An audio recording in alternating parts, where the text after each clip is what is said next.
Thank you very much, and good afternoon, everyone. Welcome to this to the second info day for the I3 instrument. I will be moderating today's info day.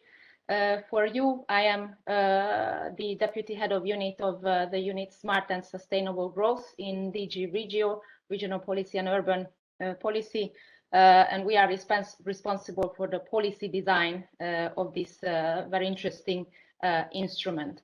I would like to ask all the panelists to switch on their cameras so that you see who will be presenting you the different parts and interesting information on the I3. During the presentations, I will request all the cameras to be switched off, but the one who is presenting. We have a very packed agenda today, so I will have to make sure that the timing allotted to the individual presentations are kept. If you see me appearing on a camera while you are presenting, it means that you have around 3 minutes left from your allotted time. I will have to be strict because we would like to leave enough time at the end of the info day for questions and answers, which are obviously always very interesting and probably one of the most important bits of an info day.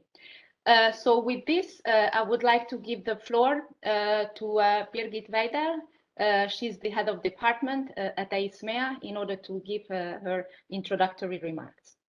Birgit, the floor is yours. Thank you very much, and let me welcome you warmly to this info day. It's in fact the second info day that the agency EISMEA is organizing on the calls for the Interregional Innovation Investment instrument for the year 2022. The I3 instrument, as we call it shortly, is about joint innovation investments. 70% of its budget will go to companies and mainly to SMEs, and will help them to scale up their innovation projects across European regions, and to help and will also help reshaping relevant European value chains. The calls for this program have been launched since last November, and they are managed by EISMEA, which is in charge of the implementation of the instrument. The agency is legally operational since the 1st of April last year, 2021. And now, after 1 year, we are very happy and very pleased that we are implementing now successfully the I3 calls. And indeed, 2 cut-offs, one in February and one in April, are already behind us. And we have received in total 28 proposals for both strands. The proposals have been evaluated by external evaluators, and as a result, there are 11 proposals that will be funded. So with this, we will spend almost 93% of the 2021 budget. The grants are now the grant agreements are now under preparation, and the implementation phase will very likely start by the end of this year and in the beginning of next year. So this was a good start and a good success for the instrument, taking also into account that it's a very new instrument and we are all still in a sort of learning phase.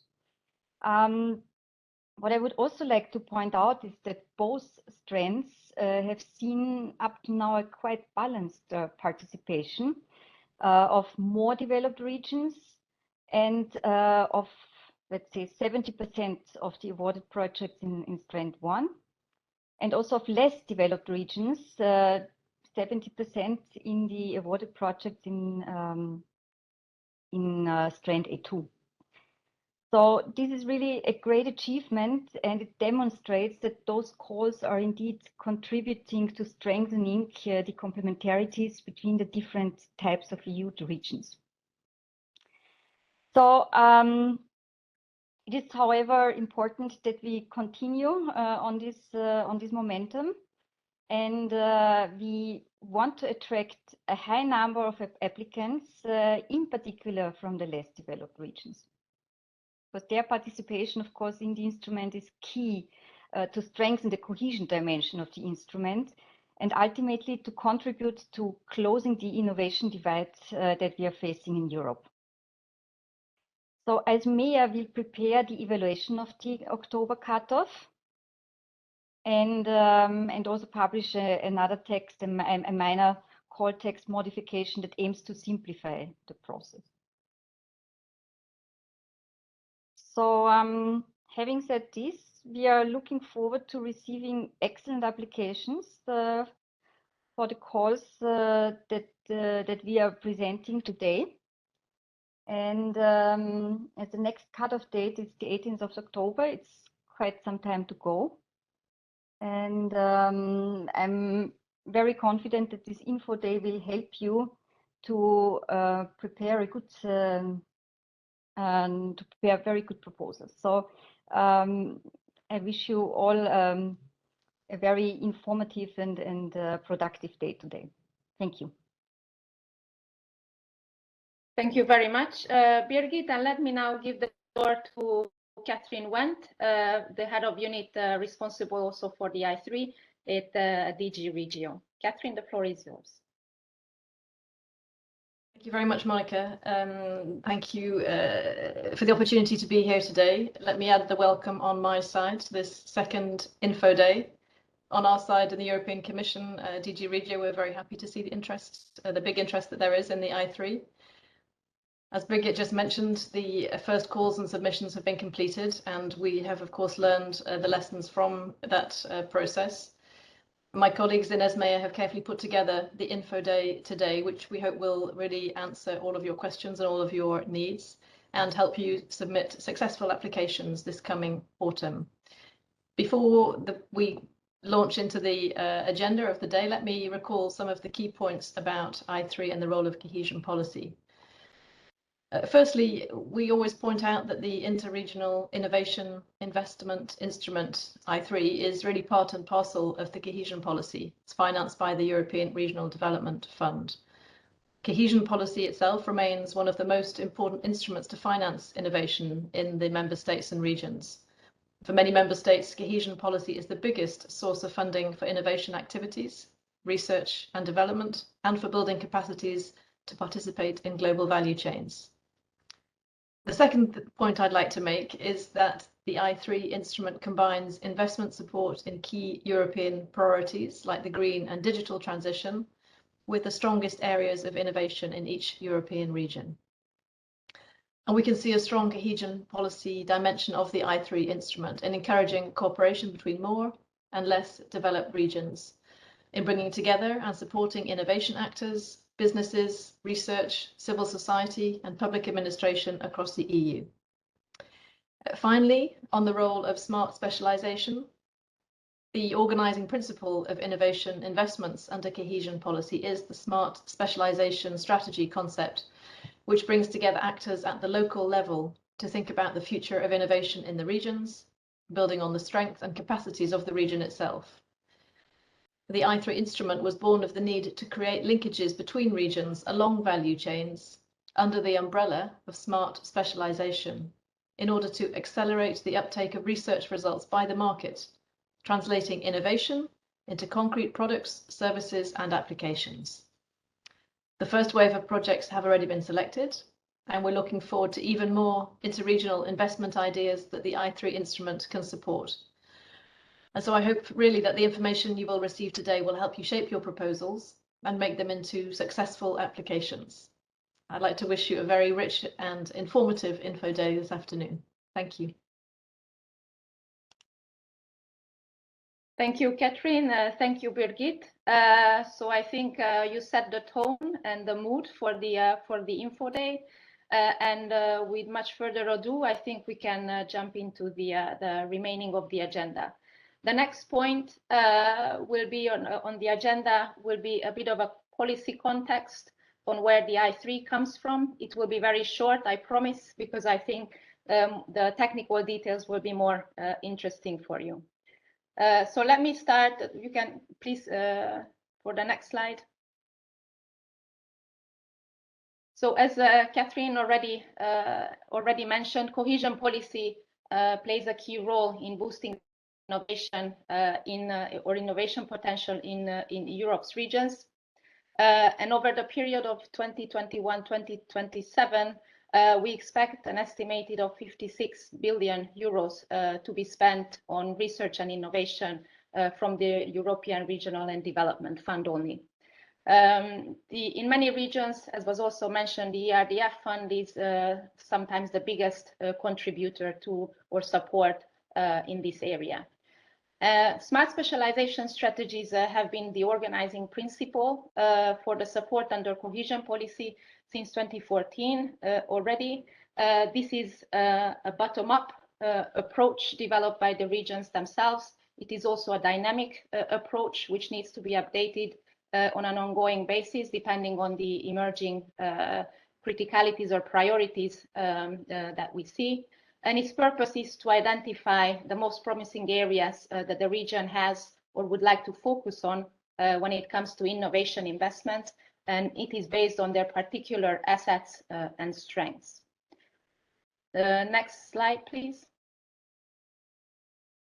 So the guiding principle of smart specialization and the smart specialization as such has been strengthened for the current programming period. It is only now not focused only on research and innovation, but it is also looking at the uptake of new technologies, digitization, SME support, SME competitiveness, as well as the development of necessary skills for smart specialization. It also provides a good opportunity for interregional cooperation, and this is why we are here. This is why we have the I3 as an instrument. The I3 is an experiment or an instrument that is putting in practice a very specific area of collaboration between regions along the same smart specialization areas. Next slide, please. So the general objective of the I3 instrument as such, as was mentioned, is to support mainly commercialization and scale-up activities in order to take innovative ideas closer to market and make it useful for citizens and businesses. It may also include some demonstration activities. As mentioned, the smart specialization is the guiding principle, so the regional innovation cooperation, we look at them along these joint priorities. The I3 instrument itself combines the smart specializations, which is a bottom-up process, with major EU strategic priorities. The themes of the I3 are usually EU priorities along green transition, digital transition, smart manufacturing, and with this, it gives a certain directionality of the smart specialization strategies. It does aim at reinforcing EU value chains. It looks for collaboration across the borders, filling in niches in value chains, completing them and strengthening them further in order to take innovative ideas to market. It also needs to focus on potential synergies and complementarities with other EU programs. Here we have certain programs under Horizon Europe or Interreg itself, or the Single Market Program. These synergies and complementarities will be explored at a later stage, though. Next slide, please. And finally, just to be able to place where the I3 instrument is, if we look at the innovation cycle, there are thematic platforms, smart specialization, the smart specialization platform, which addresses the learn and connect phases of the innovation cycle. We are developing a smart specialization community of practice, which will include these platforms, as well as provide further technical assistance, capacity building, knowledge management, etc., for partnerships who intend at some point develop their ideas further and also apply for the I3 instrument and the grants under it. The I3 instrument can support then project assessments from the demonstration phase through to commercialization and scale up. And I think that this is probably the best point where I can pass the baton to Denisa Perrin from the EISMEA agency, who can provide more detailed information about the I3 instrument for the calls that will close in October. Thanks for your attention, and Denisa, the floor is yours. Good afternoon, colleagues. Many thanks, Monica, for the floor. It's exactly the right moment. Just let me spend a couple of minutes on some just taking a bit a step back and to see what the agency is doing. So, as you know, usually in cohesion policy, the implementation is done by member states and or regions. Here for the I3, actually it's in direct management, so it's the agency that's been entrusted by the implementation of the I3 instrument. And exactly currently we are implementing 2 calls that are exactly subject to the Info Day today. So our agency is rather new, established a year ago, and we have quite some parent DGs or services that we work together with. You see them all on this slide. I will not spend much time on that. We are slightly running ahead time. Next slide, please. And we are the agency that is really dealing mainly with innovation and support to really the translating the research results into innovation, either being from Horizon Europe or Single Market Program or the ERDF. In our unit, we don't deal only with the I3 instrument, but also with the work program on European innovation ecosystems that comes from Horizon Europe. This is really done on purpose to maximize the synergies between these 2 programs that are very complementary, because we are both looking at the way how to work with the European innovation ecosystems and how to make them really make the best out of them in bringing the innovation to the market. Next slide, please. And here, let me stop with the I3 instrument. As Monica and Catherine explained, just let me wrap up. What is this about? It's really about commercialization and scaling up of innovation projects for the development of European value chains. And who are our target beneficiaries? It's really all the players of quadruple helix ecosystems coming from different regions. How do we do that? It's through direct management here in the agency, and it's covered from the cohesion policy budget. So we are really here on the cohesion policy legal framework, and we have a bit more than $500 million for the current multi-annual financial framework. Next slide, please. We function, the I3 functions via biannual work programs. So currently we are on the 2nd year of the very first work program of the I3. That is split in 2 main strands, and the 3rd one is technical assistance. And you see that they are marked here in different colors. So the dark orange ones are the strands that we have calls currently open, that we opened them last year in autumn. We had the first cutoff in February for both strands, and in April, additional cutoff for the strand 2A. And where you heard Birgit that we selected currently 11 projects where we prepared the grants to be financed. The strand 1 is focused on more on developed regions. The 2022 budget, I will stay with the 2022 budget because this is where still we need to find good projects or excellent projects. We have nearly 37 million, and the indicative size of projects is ranging around between 4 and 10 million, and colleagues will explain you everything about Strand 1. And Strand 2A, we are really looking here on less developed regions with a bit slightly lower budget, nearly 33 million in 2022, and the indicative project size is slightly lower. It's only indicative, and by the end of the year, and we will have a dedicated info day for that, we will open a Strand 2B which is aimed really at creating the capacity for less developed regions to participate in the value chain and to connect with more developed regions and to really make them fully use the potential of the I3 instrument, because we feel really that the less developed regions, they absolutely need some accompanying capacity building measures to be able to do so. Next slide, please. So what here we are talking about? So in Strand 1, we are accelerating market uptake and scale up of innovation solution in shared smart specialization priority areas. Let me stop here a second. On the previous slide, you could have noticed that there was a left column mentioning 3 topics: green transition, green transition, digital transition, and smart manufacturing.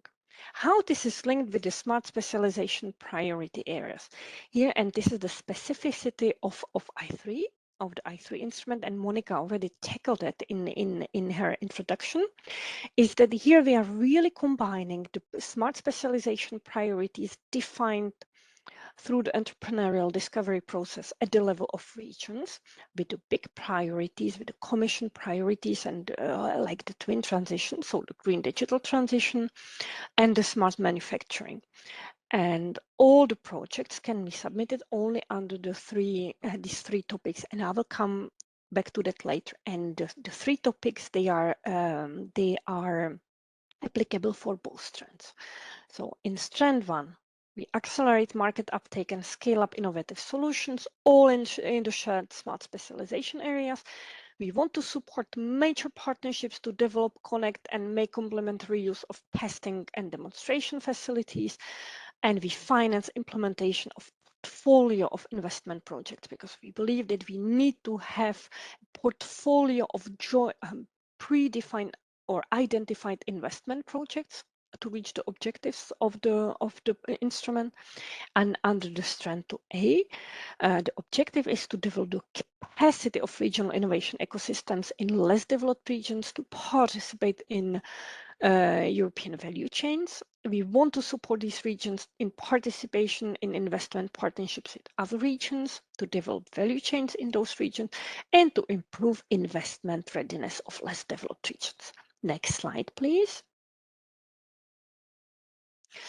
When you look at really how we translated the work program and the calls in an operational way, sometimes in the e-grants, when you look in the e-grants on the IT platforms, you can see some abbreviations. So we have really, for the digital transition, green transition, and smart transition, we have these kind of identifiers, and colleagues who will present the different calls, they will come back to that. So we have these 3 topics around the 3 big areas, and always the proposals must fit only in one of these topics. One proposal can cover only one topic. If you want to cover more than one topic, then we would need to get more than one proposal. And if you have a similar or identical proposal submitted in different topics, only the last submitted is the one that is submitted the last will be eligible. Next slide, please.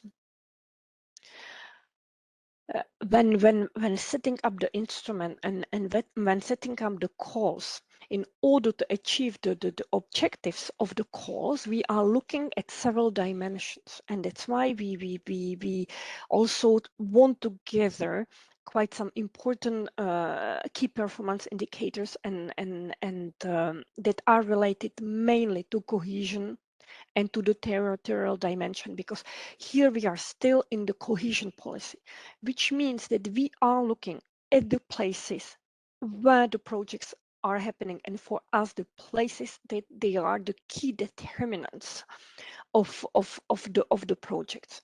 So we need to follow the interregional dimension, so understand the regions that and the regional actors that take part in the project. What is the innovation dimension? What is the investment dimension? How do value chains are covered?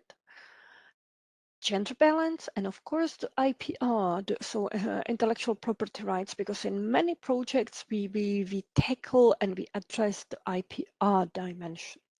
And I will come back to the different dimensions on my next slides.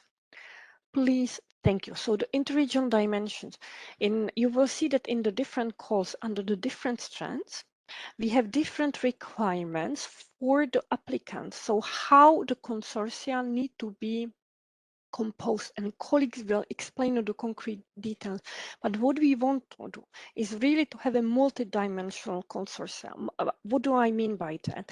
Meaning that they need to cover all parts of the ecosystem. So all actors of the quadruple helix, public authorities, universities, RTOs, end users, citizens, but also industry, businesses, association, clusters. And all of these, they need to come from different regions and different type of regions. And what is their common denominator is the shared smart specializations priority. This is really the organizing principle here. So if you look and this kind of where the circles meet, in the very center, you should see the smart specialization. I think next time when we prepare the slide, the picture, the graphic, we will put the S3 in the middle of that, because this is the common principle that all the regions and all the applicants share. The applications need to come, the actors need to come from different NUTS regions, or NUTS 3 if the smart specialization in the given country is managed at the responsible body for smart specialization is at NUTS 3 level. And also what we want is that the ecosystem actors are endorsed by the competent bodies for smart specialization. This is, it comes from also from the cohesion policy, that every region needs to have a competent body responsible for the management of smart specialization. And the different strands have different conditions, and my colleagues will explain her the details. Next slide, please.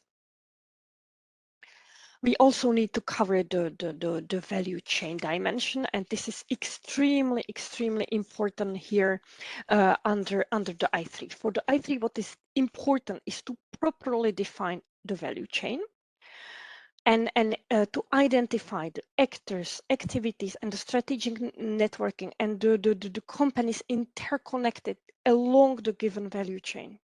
This is really what is the novelty, what is the specificity of I3. Next slide, please. I'm afraid I'm running a bit out of time. Here, what is the innovation dimension? Here we are really looking at all type of innovation. So we are very much in line with the Oslo manual. So we are looking at new or improved products, processes, services, technologies, or business models made available to markets, governments, and society. Our key condition is that our applications, the investments must start at least at the technology readiness level 6. So really we are here in the context of uptake of innovative technologies or solutions, not lower TRLs than 6. Next slide, please. This is already what I explained previously. So we are really starting with TRL 6, technology development and demonstration. And what we would like to see is during the project duration that we reach higher TRL levels. It's normal that we will not necessarily get to TRL 9, but the higher we get, the better it is. Next slide, please. But there is an important investment dimension, because here we are under ERDF. So what is specific for I3 is the investment part. So we are looking at tangible and intangible investments. Both, they go hand in hand together. Investment must be always justified by relevant market analysis or a business and investment plan. We need to have identified time to market or the TRL of departure. So here we are back again at the level 6. What we would like to see is that there is defined public or private investment leveraged by the project. And we will come back to that later. Therefore, we set a limit co-financing that comes to the I3 to 70%. The remainder must come from other sources.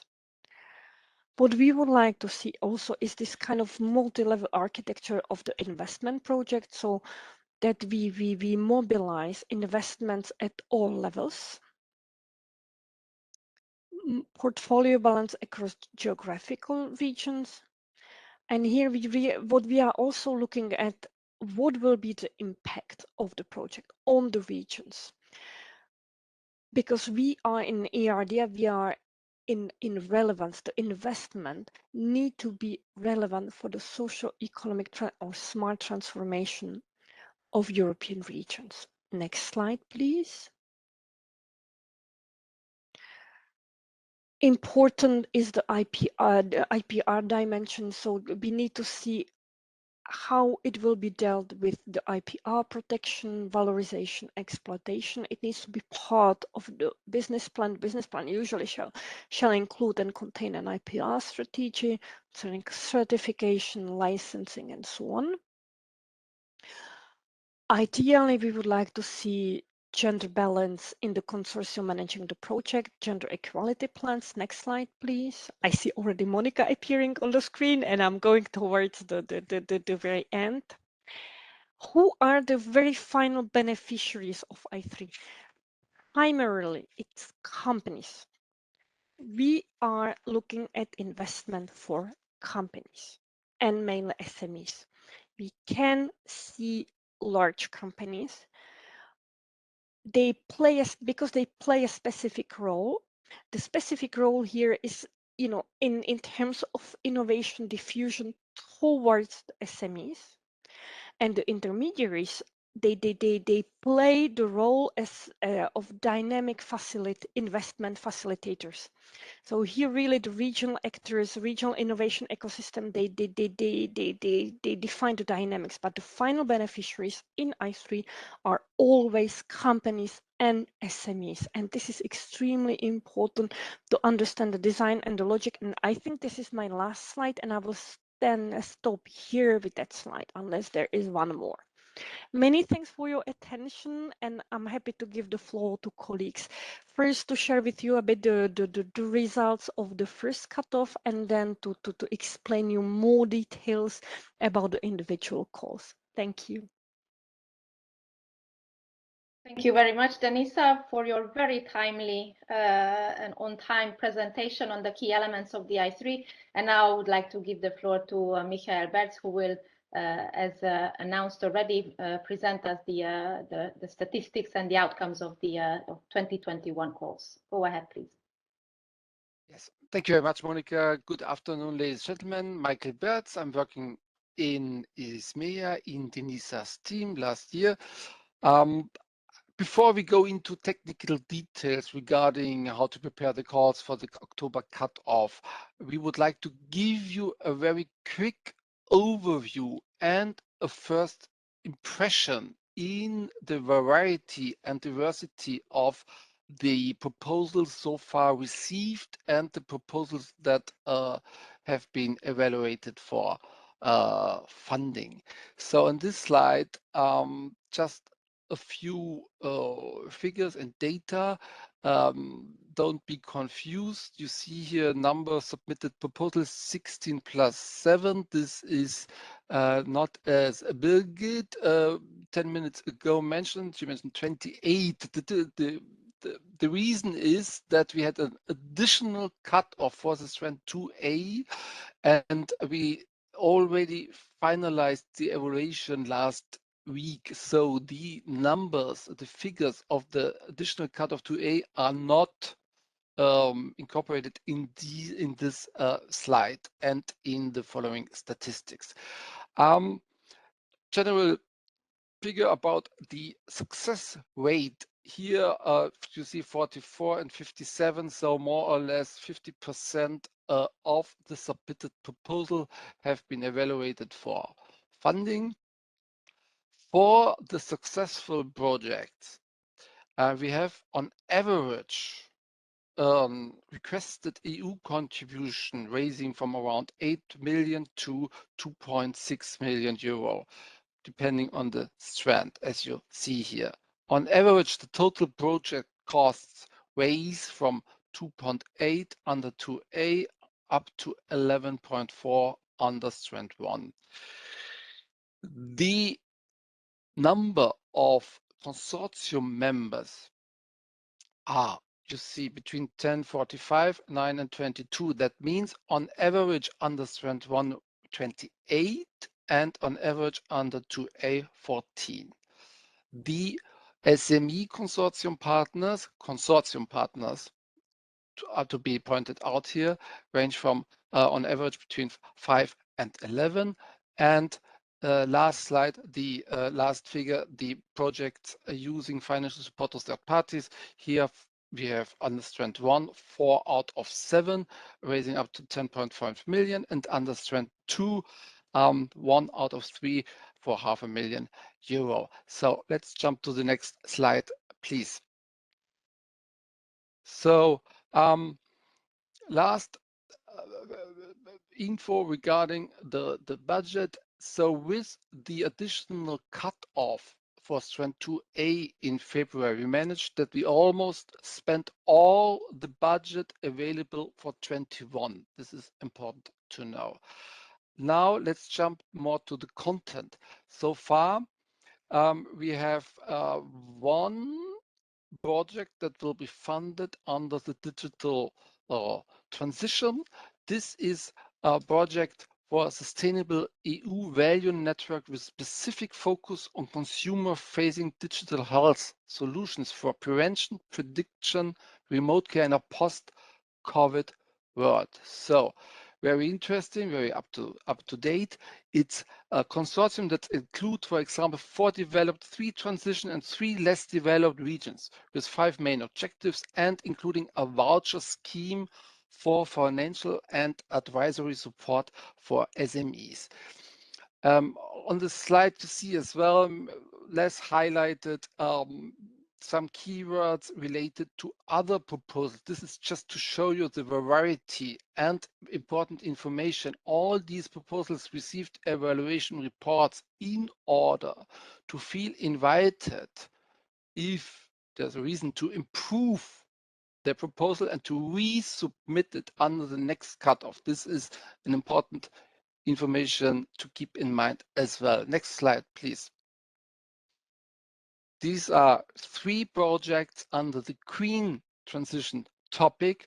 The first one under strand A is about regenerative mussel production in the Baltics, contributing to local economic growth while also providing a range of ecosystem services such as nutrient removal, improved water quality, and increased biodiversity. What is the background here? They say Baltic Sea mussels are often smaller and therefore not always suitable for direct human consumption. As a result, the project will invest in mussel farms and innovative submerged farming techniques to create high-value pet food products. The second one here under the green transition is under strand 2A and will build the first interregional green hydrogen value chain in South Estonia and Northern Latvia to activate the emerging hydrogen markets in these regions. We have another one. This is about the implementation of a circular economy model within the textile industry across the EU to mitigate pitfalls under strand 1. Next slide, please. Here, another one, the hydrogen value chain to boost the production, the transport, and the use of green hydrogen. European frontrunner regions like Northern Netherlands, Upper Austria, and Rhone-Alps connect and will join forces with regions from the Iberian Peninsula, Sicily in Italy, Western Macedonia in Greece, and Constanta in Romania under strand 1.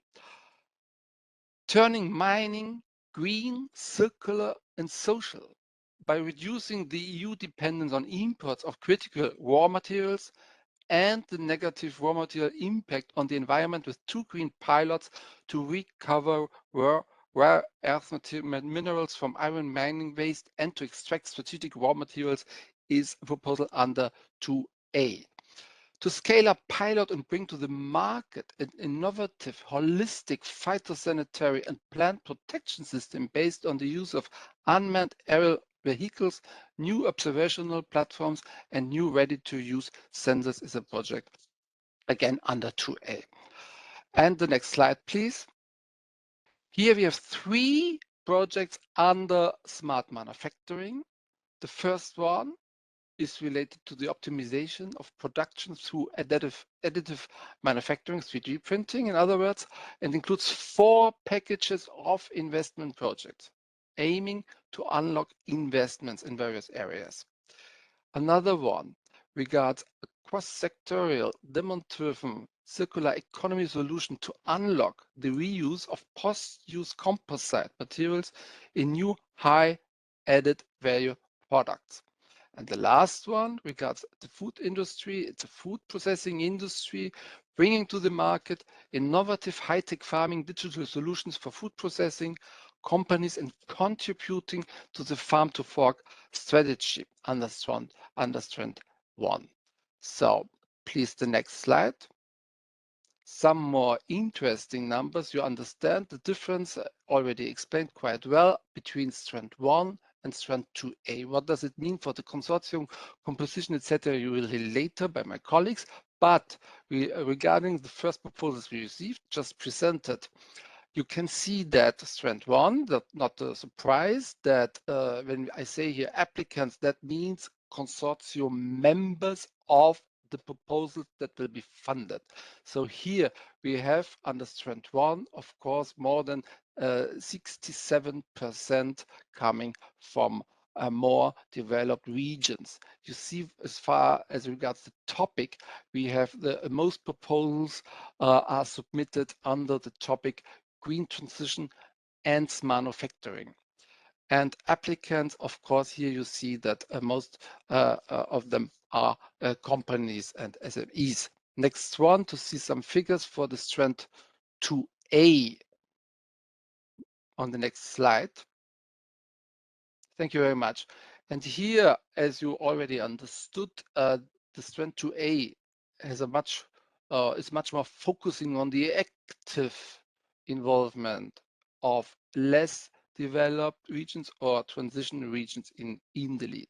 That means, as you can see here, that consortium members raise here already up to 74%, quite different from what we saw under Strand 1. And this also is then to be observed when it comes to the requested funding. Here we see that around 80% of the requested grant will also go to less developed regions or regions in transition, etc. And minor funding to the more developed regions. As maybe you checked or you saw already, that for the moment we just have proposals under the green transition topic. That's why you see in the center this 100% number, and on the right side again you see that the type of applicants here are of course are then private companies, again in the lead. So thank you very much and enjoy the afternoon. Thank you very much, Michael, for your presentation. And now we can jump into already the details of Strand 1. Valentina, the floor is yours. Hello, everybody. Can you hear me? Yes. Yes. So thank you very much, Monica. I will focus on the presentation of the Strand 1, and my role will be simplified by the introduction that Monica and Denisa already gave. So referring to what Monica said, as IT policy objective, the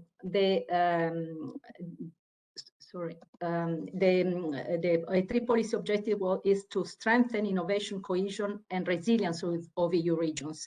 And in the Strand 1, we focus on the creation of EU globally competitive value chains. This is the main, the specific objective of the Strand 1. Please keep this concept in mind when you design your proposal, because the scope of the proposal should be aligned. In more detail, when we talk about creating globally competitive EU value chain, we want to connect the demand and the supply side, where the demand side is represented by companies that have some needs, and the supply side is represented by the ecosystem actors that can help companies to solve the challenges that the companies are facing in the uptake of innovation. Concerning the core activities, basically the Strand 1 will support investments along S3 priorities that can be similar S3 priorities or complementary S3 priorities in a logic of a value chain.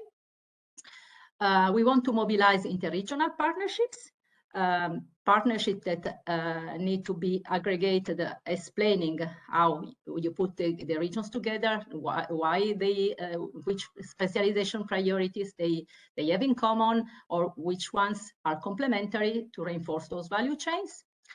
The final goal is basically to reshape the EU value chains and to make them more competitive and resilient, because it was highlighted in the communication Harnessing Globalization that when regions join forces on value chains, they become more resilient facing the crisis and facing the challenges that economies can face.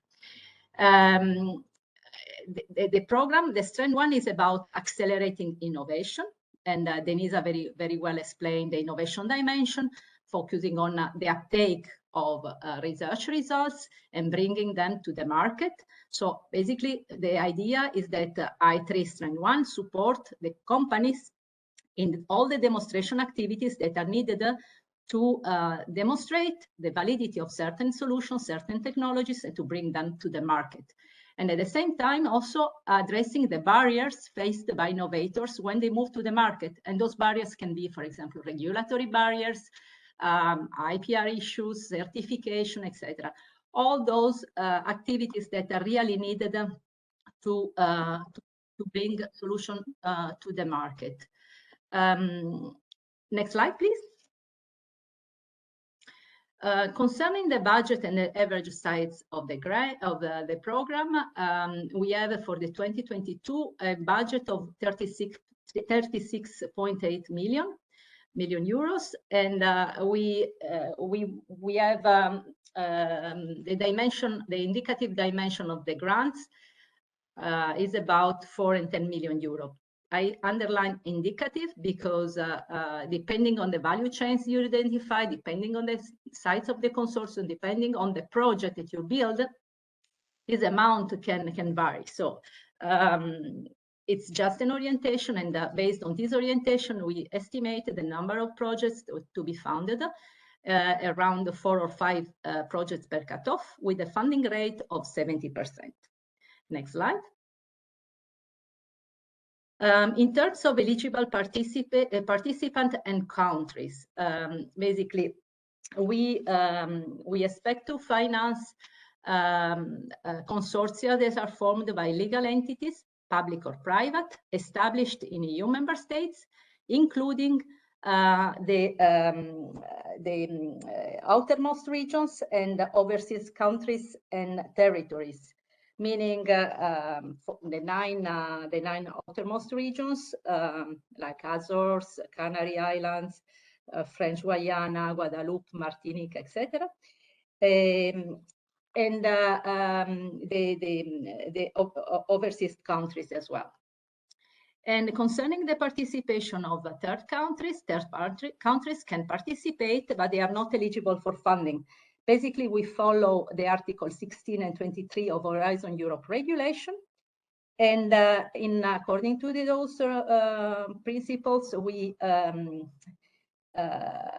it is possible that the funding authorities exceptionally consider the possibility to finance third countries' participation if it is essential for the implementation of the action. But in principle, when you involve a third country, you have to be aware that this third country has to cover the cost for their own participation. In terms of type of participants, Denise already explained that we are targeting quadruple helix partnerships that are participating on behalf of the regional and national innovation ecosystem. So no, we are not looking for individual participations, but projects facilitated by the ecosystems. Next slide, please.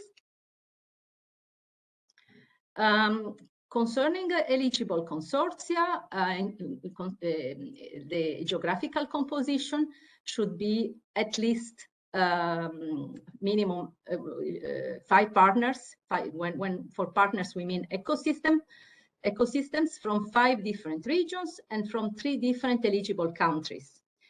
And the partners requirement, basically you need to cover the demand and supply side, as I explained before, where the demand is represented by companies and the supply side is represented by the quadruple helix components of the ecosystems. We suggest to involve at least 3 dimensions of the value chain, the quadruple helix, but of course this suggestion is not compulsory. What is compulsory is that the consortia should have at least one less developed region, part of the consortia, and the coordinator comes from a more developed region. And this coordinator also has to be a not-for-profit organization. It is essential because otherwise your proposal will be considered inadmissible. Next slide. In terms of eligible support, I3, according to the legal base, foresee to provide financial support and advisory support. Concerning the financial support, it's financial support for productive investment in companies. And this financial support can be direct or indirect. I will explain later how it is can be organized as indirect support. And advisory support is basically support for company-driven demonstration activities, including also the access to networks of demonstrators and testing environments, or also access to expertise, specific expertise that is needed during the demonstration processes, also provision of confidential services that are always services that respond to specific needs highlighted by the companies. Coming back to the financial support for investment in companies, those investments in companies have to respond to the needs identified in a business and investment plan that has also to include a market analysis. So if you include companies in your consortium, part of your ecosystem, and you want to finance them, you need to highlight the value chain dimension, how those companies are located, where those companies are located in the value chains, and why you are investing them in order to improve their competitiveness, and also based on a market analysis. We cannot finance investments that are not supported by evidence that thanks to these investments, your companies will become more competitive. Next slide. In terms of eligible activities, basically we will finance all activities that are instrumental to bring innovative ideas and new products to the market. So basically collaborative joint innovation activities in shared smart specialization areas that generate investments. Those investments have to be organized in value chain investment portfolio. And the innovation at the core of those innovative investments is to be something as to generate something that is new to Europe or new to the application sector. In concrete terms, this can also include the support to those value chain investments. Can also include the support to test bed, to the validation, the validation and testing in real environment of innovation developed with end users. You can foresee test bed and post-prototyping activities, and you can also foresee commercialization activities to bring innovative ideas and products to the market. This can, for example, be implemented building critical mass of users, maximizing and further improving the use of testing and demonstration facilities to avoid duplication, for example. We can implement the test bed, for example, using the public sector as real environment for testing innovative solutions developed with end users and citizens, and to solve certain societal challenges. And can also be used to improve the quality controls, the standards, the compliance with the regulations, etc. In terms of validation and testing in real user environments, basically you can financing the testing of innovative solutions in real production processes in an industry setting, for example, in a built environment. You can also support a system level test in a simulated environment. And in general, small scale and large scale demonstration activities. And last but not least, and is also the specificity of our program that differentiates it from Horizon, is that I3 also support commercialization activities. Basically, all those activities that can bring, can help the companies to bring innovation to the market. So basically, certification procedure, cost comparisons, and all the activities before the market launch, and including the identification of the funding mix to finance the commercialization. So this is basically what we want to support. And before I was mentioning the fact that the financial support to companies can be direct or indirect. Next slide, please. So basically, you can decide to allocate part of the grant that you will receive in the framework of I3 to the companies which are already identified in your consortium, and in order for them to implement productive investment in their companies. Or you can also decide to complement the value chain of the main investors with the contribution of small companies, for example, that you can identify during the implementation of the project in order to complete this value chain. So a project cannot have as the only focus the redistribution of funding via cascading funding. Because first of all, because there is a limitation, maximum 30% of the grant can be allocated to cascading funding. And also because the perspective is a demand side perspective. If you create a financial support to third parties in your proposal, you need to justify it. You need to explain why and how it will complete the value chain of the main investors, and you have to consider that it's an option. It's not compulsory.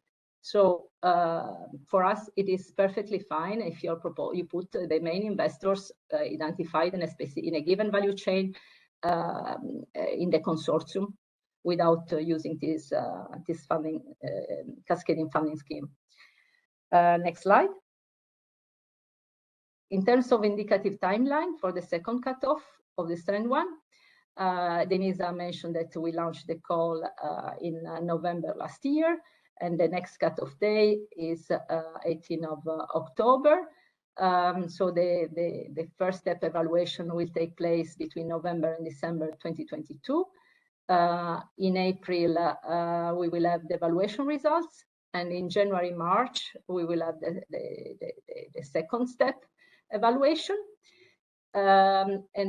Basically, we foresee to start the preparation of the grant agreement for signature during the summer 2023, June, July, and so the project will be able to start during the summer or just after the summer. So this is a little bit the timeline for Strand 1. Thank you, and I think that now we have a short break.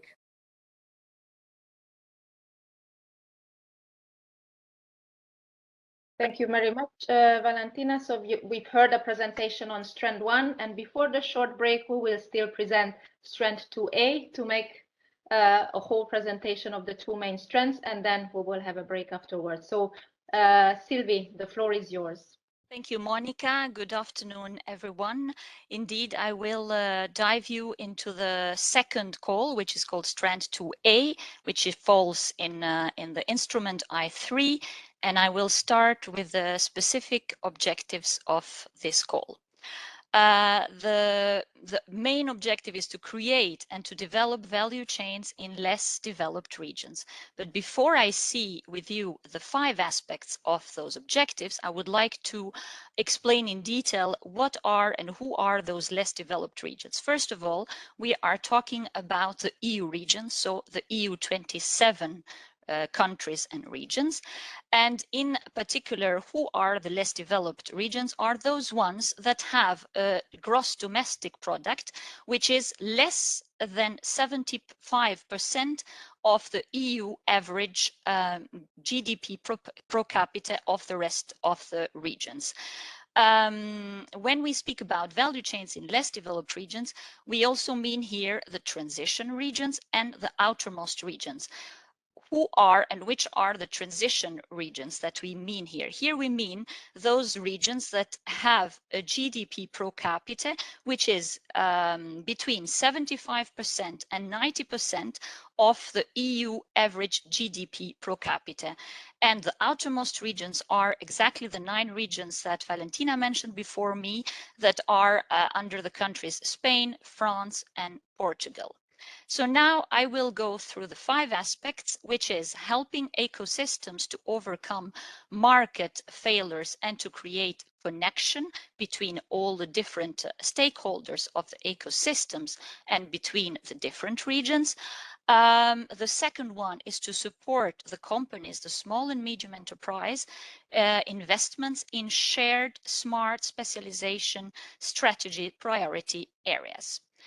Then we are into accelerating the innovation, including innovation diffusion between the different regions of the consortium, increasing capacities of less developed region, indeed by making them interact with more developed regions of Europe.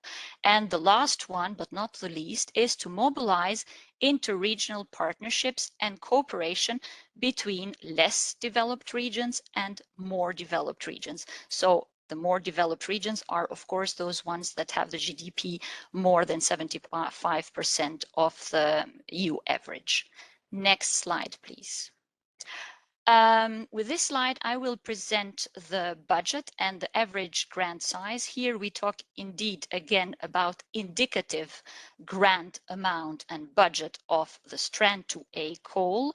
The overall budget for this next cutoff, so from October 18, is circa 33 million euros for this year. And the indicative grant amount, it's around between 2 and 3 million. But how many number of projects will be funded? For this Strand 2A, we oversee more or less between 10 and 15 per cutoff. So for the next cutoff, we see more or less between 10 and 15 proposals to be funded. And here again, the funding rate is exactly the same as the Strand 1, and it is 70%. Next slide, please. Here we will see in detail who are the eligible participants, consortia, partners, and countries that can be part of the proposals. First, we start with legal entities. They can be public or private. we will see afterwards that, in fact, the consortium leader has to be a non-profit organization, so a public one. So this one is for all partners in general. They absolutely have to be sine qua non conditio part of the EU member 27 states. And here we include also the overseas countries and territories, which are 13, and you can find them easily on the regional DG Regio website. Regarding the third country's participation, here we see the same scenario as in Strand 1. Indeed, they can participate into the consortia, but their participation is not eligible for funding, so they have to be on their own costs, unless there is any other condition, but for the moment, this is the participation eligibility for the third countries. While, as my colleagues said before me, they all have to be part of the quadruple helix partnership to represent the national ecosystems, which are four stakeholders. They have to be either public authorities, university or research technological organization, end users, citizens, or part of small and medium enterprises, industry, startups, and clusters. Next slide, please. Here we see an example of minimum requirements for a consortium. So as I mentioned before, the coordinator has absolutely to be a non-profit organization, otherwise the proposal is deemed ineligible and will not be evaluated further. It has to be established in a less developed region, the ones that I just mentioned before, in a transition region, or in an outermost EU region, or OCT, the countries and territories beyond the EU, which are part of the EU. The geographical composition, we have a minimum here, we see a minimum of 3 partners. And when I mean 3 partners, I mean 2 partners and the coordinator. So the coordinator is part, we call it partner in this case, just to make it clear. And they have to come from 3 different regions and from 2 different countries. So it can be that the regions can be also from the same country, but we need absolutely to respect the rule of the 2 different countries. So we can have also 2 regions from the same country, given that they respect the less and the more developed region requirement. Here you can see we have the example of the coordinator, which comes from a less developed transition or outermost region, and the other 2 partners, where we have to be careful that one of the 3 has to be from a more developed region. And they have to cover demand and supply side. So the demand is presented from the SMEs and the supply side is presented from the ecosystem quadruple helix. So we need to involve here actors from the quadruple helix. Minimum, we suggest 2 actors, 2 stakeholders from the quadruple helix. And at least 1 partner, as I just mentioned, has to be from a more developed region of the EU. Next slide, please. Here we will see example of eligible activities, which is commercialization activities, bringing innovative ideas and products to the market. So here we mean new to Europe, but also new to the sector. They can be test beds and post-prototyping activities, validation and testing in real environment, demonstration, in innovation developed with end users. The value chain investment portfolios, including the possibility of innovation, deployment, and diffusion to the different regions. Collaborative joint innovation activities in the shared smart specialization areas, capacity building, and supply side activities. Instrumental to bring innovative ideas and new products to the market. So this is a very important aspect of this goal. Next slide, please. We have another slide about eligible activities, which have to be activities new to Europe, new to the application sector, innovation diffusion, multiple market applications. So here we mean market replication of an innovation applied somewhere else. Complementary capacity building activities in the less developed EU regions. Implementation of small scale value chain investments in less developed regions. Next slide, please. Example of eligible activities, capacity building as precondition for successful interregional investment and interregional collaboration. Here we see highlighted interregional investments because here we have to bear in mind that we talk about collaboration between more developed regions and less developed regions, which is a main difference with the Strand one that was presented from Valentina, where we see the increasing of competitiveness of the EU regions, of the more developed regions. Then we have activities strengthening capacities and developing opportunities for innovation ecosystems in less developed regions. Here we mean small and medium enterprises, the research institutions, and the public administration.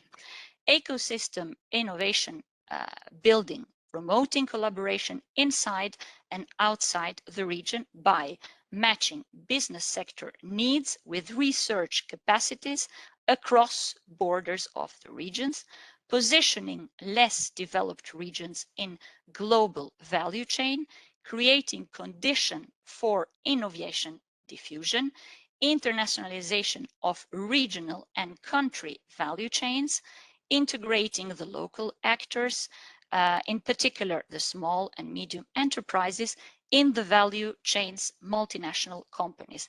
Last but not least, concrete project implementation to build experience in global value chains participation, and here we mean small-scale investment projects which are similar to Strand 1. Next slide, please. On this slide, I will present you the main differences between Strand 1 that was presented from my colleague Valentina and the Strand 2A that I just presented. We can see here 4 main differences, which are the objective, the eligible activities, the consortia composition, and the budget that is available for the 2 calls. Let's see first objective differences. The Strand 1 is investments in interregional innovation projects, and here we see, as I just mentioned, the competitiveness of the EU, to improve the competitiveness of the EU more developed regions, and that's why here we ask a leader consortium from the more developed regions.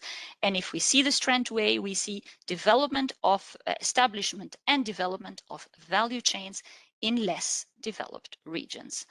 If we go to the eligible activities, we see under Strand 1, we have innovative investments, test bed prototyping activities, validation and testing in real environment, and the commercialization of those products.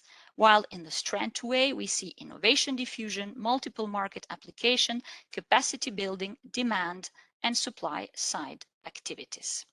If we go to the differences of the consortia, we see in Strand 1, we need to have a minimum of 5 partners coming from 5 regions and 3 different countries, where the coordinator has to be a non-profit organization coming from a more developed EU region. While if we go to see the requirements for the consortium composition for Strand 2A, we see a minimum of 3 partners, 3 regions coming from 2 or stemming from 2 different countries, where the coordinator has to be a non-profit organization stemming from a less developed region, transition region, or an outermost region. Last but not least, we talk about the differences into budget, and we see that the Strand 1 has a budget of nearly 37 million euros, and the other strand, the 2A that I just presented, has a slightly lower budget of circa 33 million euros. Next slide, please. Here we have an indicative timeline for the third cut-off, which is for Strand 2A, the 18th of October 2022, where the call will be closed in the EU and tender portal.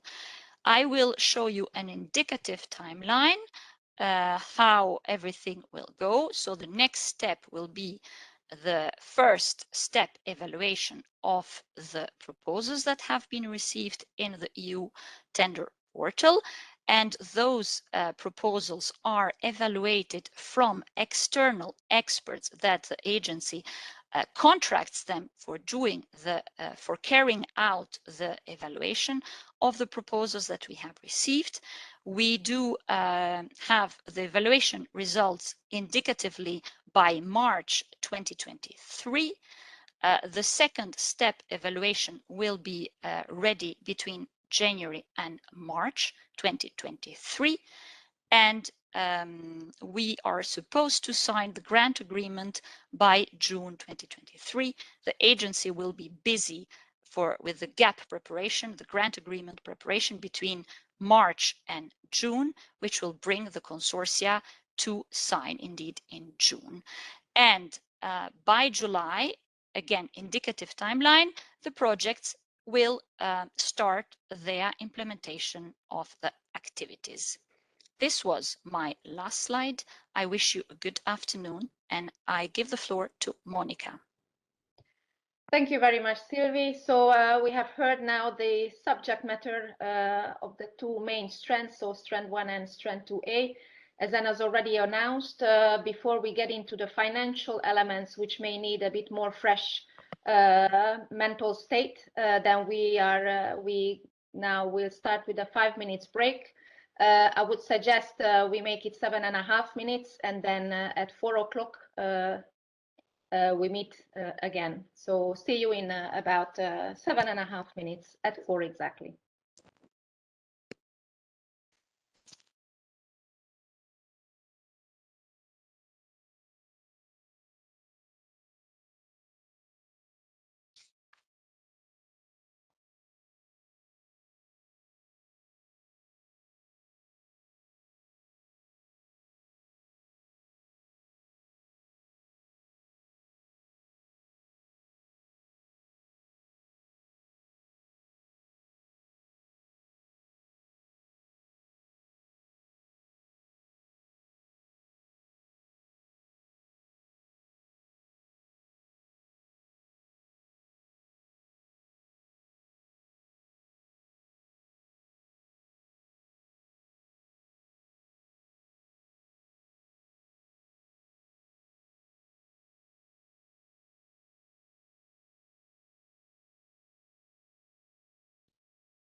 Good afternoon. I hope everybody joined us back. So after this short break, let's jump into questions of financial nature, and we'll have the first presentation on the detailed budget table, which is something the applications need to include. Tanya, the floor is yours. Thank you, Monica. I hope you hear me well. Yes, we do. Yeah, good afternoon, everybody. In this presentation, I'm going to cover the detailed budget table. Also in this presentation, I will talk about all types of costs that you can foresee in your proposal, except for the financial support to third parties, which will be covered in a separate presentation. So the detailed budget table is a mandatory part of your proposal. It should be prepared per participant or per applicant, and it should contain estimates that are reasonable and as accurate as possible. The detailed budget table is an Excel spreadsheet that contains 5 sheets. Here in this slide, you see the first sheet. The first sheet contains instructions, and as already mentioned, this budget table will be a mandatory part, so you should submit it with your proposal, not afterwards. In parallel, you should provide information which is more consolidated directly on the tool. In case of discrepancies between the summarized budget information in Part A of the proposal and the detailed budget tables, you should be informed that the summarized budget table prevails. Next slide, please. The second sheet of your detailed budget table is what you see on this slide. It is the start sheet. Here you need to provide information about your project number, project acronym, participant short name, and participant PIC. Also, you should define your work packages by using the buttons. Next slide, please. The third sheet is the most important sheet of the detailed budget table. It contains all the costs and all the income items. I will cover it in greater detail afterwards. We can move on to the next slide. The next slide shows you the fourth sheet of the detailed budget table. This sheet will be calculated automatically by the system once you fill in the information in the previous slides. And next slide, please. The fifth sheet of the budget table contains consolidated table per project. And here it is something that should be done by the coordinator only. The coordinator must provide information per participant in a consolidated format. And this type of input should be done manually. Next slide, please. So now we are going back to the detailed budget. The detailed budget contains project costs and project income. They should be in balance. And the project costs contain several 5 cost categories. I will cover them all except for other cost categories, which is D in this slide, and it refers to financial support to third parties. Next slide, please. The first major cost category is the personnel cost category. Under this cost category, you can provide estimates related to 4 different subcategories. Employees or equivalent, natural persons under direct contract, seconded persons, or SME owners without salary. Next slide, please. Let's now look at the cost for employees or equivalent. They are eligible if staff work for the beneficiary and staff are assigned to the action. Once you determine the staff that will work on the action, you need to estimate their costs. And for the estimation of the cost, you need to take into consideration the salaries, social security contributions, taxes, and maybe some other remuneration that arises from national law or the employment contract. And then calculate monthly rates. Please note that the template or the detailed budget table requires monthly rates for each person that will be assigned to the action. And of course, provide an estimation of the month equivalents that the person will work on the action. Next slide, please. Here you see the second and the third subcategories together in this slide. The second subcategory, seconded persons. These are personnel that work for a third party, but this third party assigned their employees to the beneficiary or to an applicant. This type of arrangement is against payment. The third subcategory covers natural persons who work under a direct contract, but other than an employment contract. What does this mean? It means that it could be a civil, a freelance, or expert contract. And such cost can be listed under under personnel cost category as long as the conditions here that you see on this slide are fulfilled. The conditions are that the natural person works under conditions similar to those of an employee. The cost for this natural person are not significantly different from those for personnel performing similar tasks. The result of the work carried out belongs to the beneficiary, and the remuneration is based on working hours, days, months, and timesheets. Next slide, please. The last subcategory is the cost for SME owners.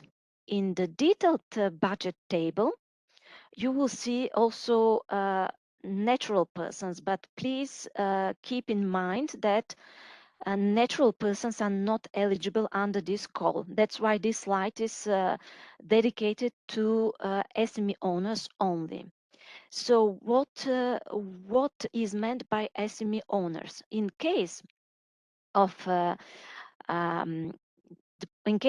participation of an SME company, and the owner of this company will participate in the project, will be assigned on the action, but the same owner does not receive a salary. Then the same owner will be eligible to claim certain costs if they apply the unit costs that are defined by the Commission decision. You see the Commission decision in this slide. So you must calculate the unit cost in accordance with the Commission decision, and then foresee the number of day equivalents that the SME owner will work on the action. Next slide, please. The second major cost category is subcontracting costs. Under subcontracting, you may foresee costs related to the implementation of tasks which are part of the action and are described in your Annex 1 or in your proposal. Please bear in mind that only a limited part of the action can be subcontracted, so no core tasks. Core tasks are foreseen for the beneficiaries or applicants, as well as no tasks that the coordinator should carry out. The major difference between subcontractors and in-house consultants or natural persons who work for the beneficiaries is that the subcontractors work without any supervision of without any direct supervision of the beneficiary. And then it is important when you foresee subcontracting costs to bear in mind that for subcontracting costs, best value for money should be ensured, or the lowest price if appropriate. And also for subcontracting, you must avoid any conflict of interest. Next slide, please. The third major cost category is purchase cost. Under this cost category, you may foresee services, works, or goods needed to carry out the action. They should be directly linked to the action and necessary to implement the action. They do not have to be described in the proposal or in Annex 1. Next slide, please. The purchase costs fall under the following three subcategories: travel and subsistence cost, equipment, and other goods, works, and services. Next slide, please. For the travel accommodation and subsistence, what is really important for you to know is that they must be foreseen only for personnel working on the action. Of course, as all the costs, they should be necessary to carry out the action. And you should provide information about the calculation of the estimates in a special column in your table, in your detailed budget table. Also, you have the choice here to foresee cost as either actual or unit cost. In case you foresee travel, accommodation, and subsistence cost as unit cost, you must adhere by the Commission decision that you can see now in the slide. So the unit cost must come from this Commission decision. And please note another important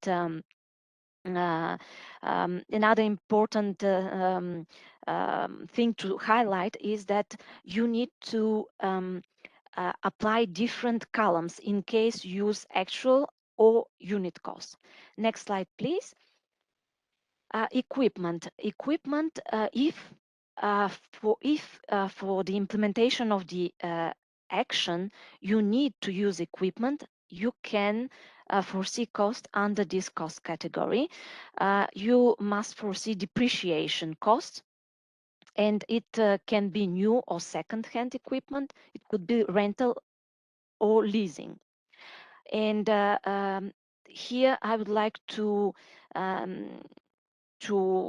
highlight that only the portion of the cost that will be that will correspond to the duration of the action and the rate of actual use for the purposes of the action should be taken into account. So not the full amount of the equipment. Next slide, please. And the last subcategory under purchase cost is other goods, works, and services. They are also direct costs, and they are necessary for the implementation of the action. They must be procured in compliance with the principle of the best value for money and the lowest price.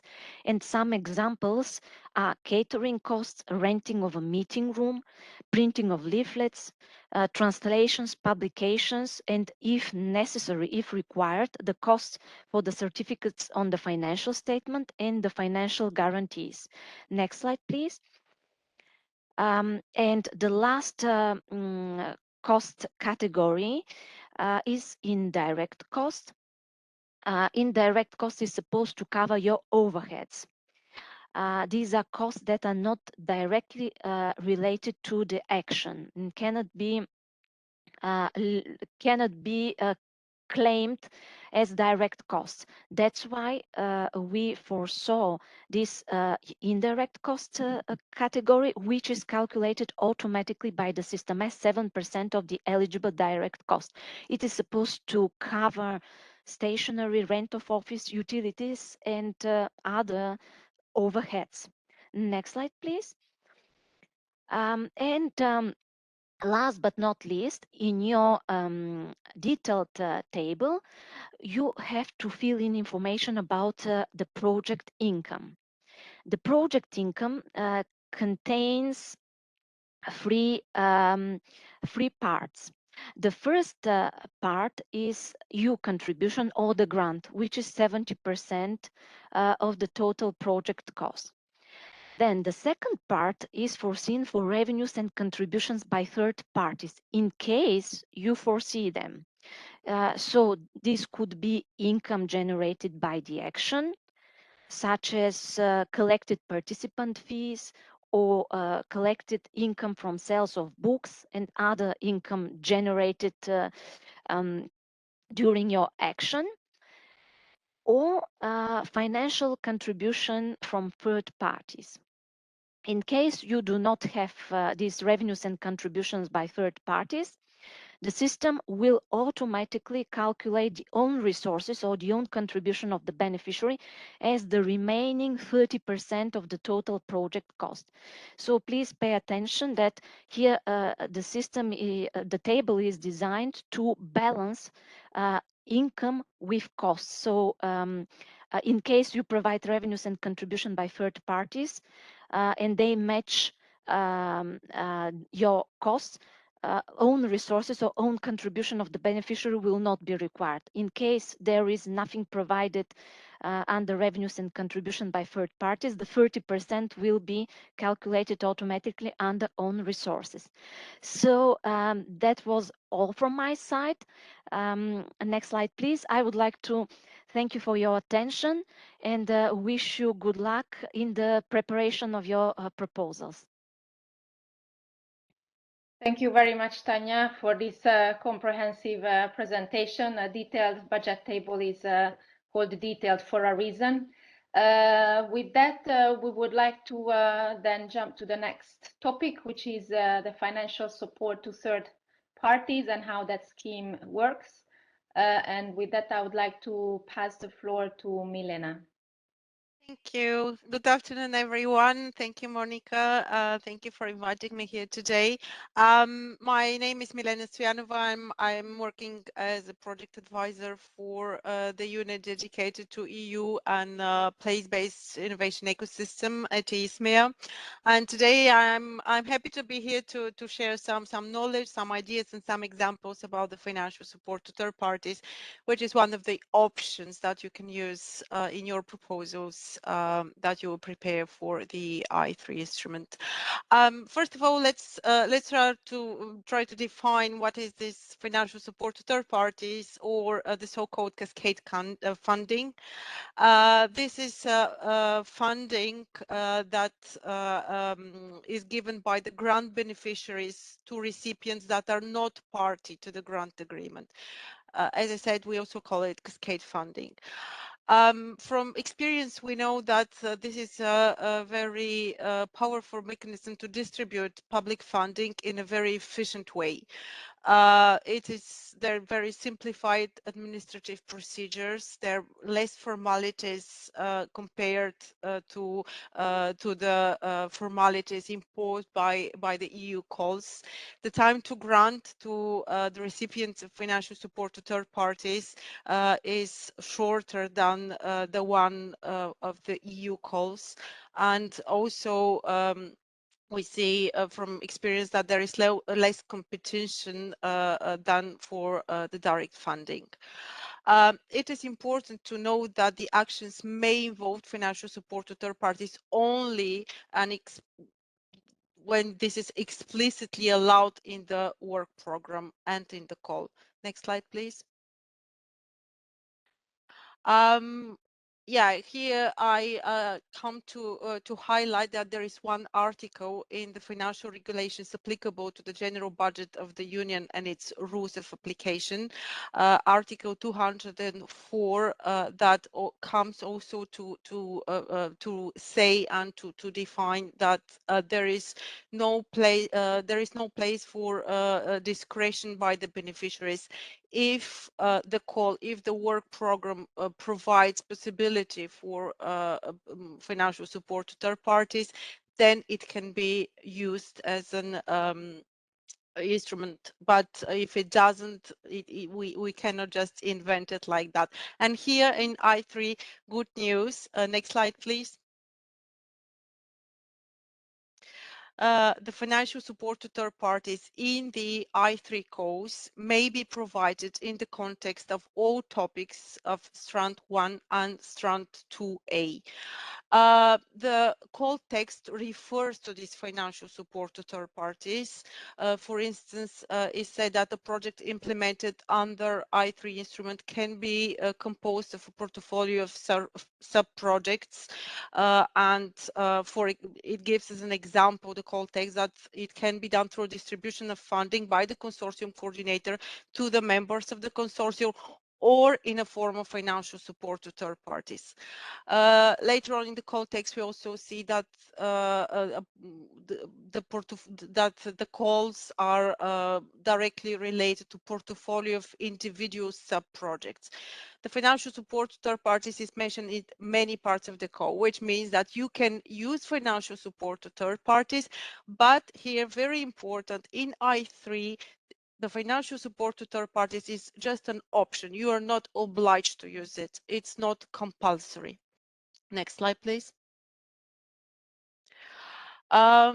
There are certain rules. As we just said, the financial support to third parties is allowed in all topics, but there are certain conditions if you decide to use this financial support to third parties. And all the conditions, the list of conditions, can be found in section 6, eligibility, under subtitle eligible activities of the code text. Next slide, please. Let's have a closer look at the conditions. First of all, it's important to say that the funding rate for the I3 beneficiaries remains 70% for the financial support to third parties. This means that if you provide 60,000 euros to an SME, EU would reimburse to you 42,000 euros to you as a direct beneficiary. The remaining part has to be covered by all your own resources. The cost for providing financial support to third parties cannot exceed 30% of the total grant amount. This is very important.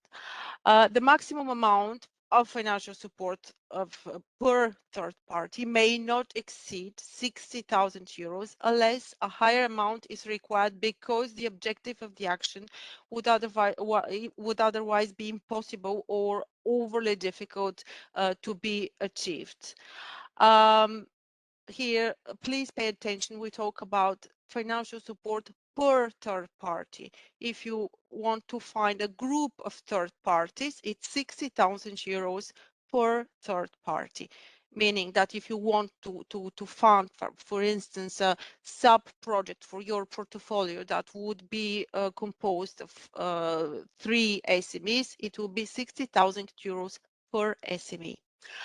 The recipients of the financial support to third parties in the I3 instrument must be SMEs established in S3 participating regions covered by the consortium. Next slide, please. The calls for financial support to third parties must be open, published widely, and conform to EU standards concerning transparency, equal treatment, conflict of interest, and confidentiality. Your calls must, if you go for financial support to third parties and you publish open calls, then your calls must remain open for at least 2 months. And the outcome of your calls must be published on the participants' website, on your website, including a description of the selected projects, award dates, project duration, etc. And these costs must have a clear European dimension. They need to contribute to the objectives of the project. Something else very important is that your applications, if you decide to go for financial support to third parties, in your applications, you must clearly specify why the financial support to third parties is needed, how it will be managed, and you have to provide a list of different types of activity for which the third parties may receive financial support. Your proposal must also clearly describe the results that you expect to obtain. Next slide, please. What are the rules here? We're still in the rules. Yeah, there is another section, is section 10 of the code text, is the section that is dedicated to legal and financial setup of the grant agreement.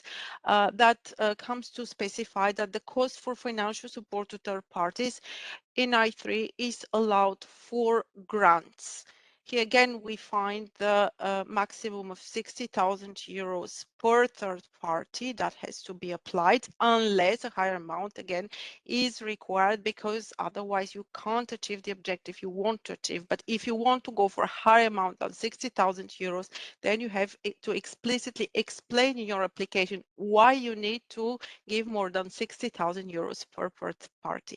Here, something important, what I want to highlight is that the code does not foresee distributing of financial support to third parties in form of prices, which is the case in other codes that are published by our agency.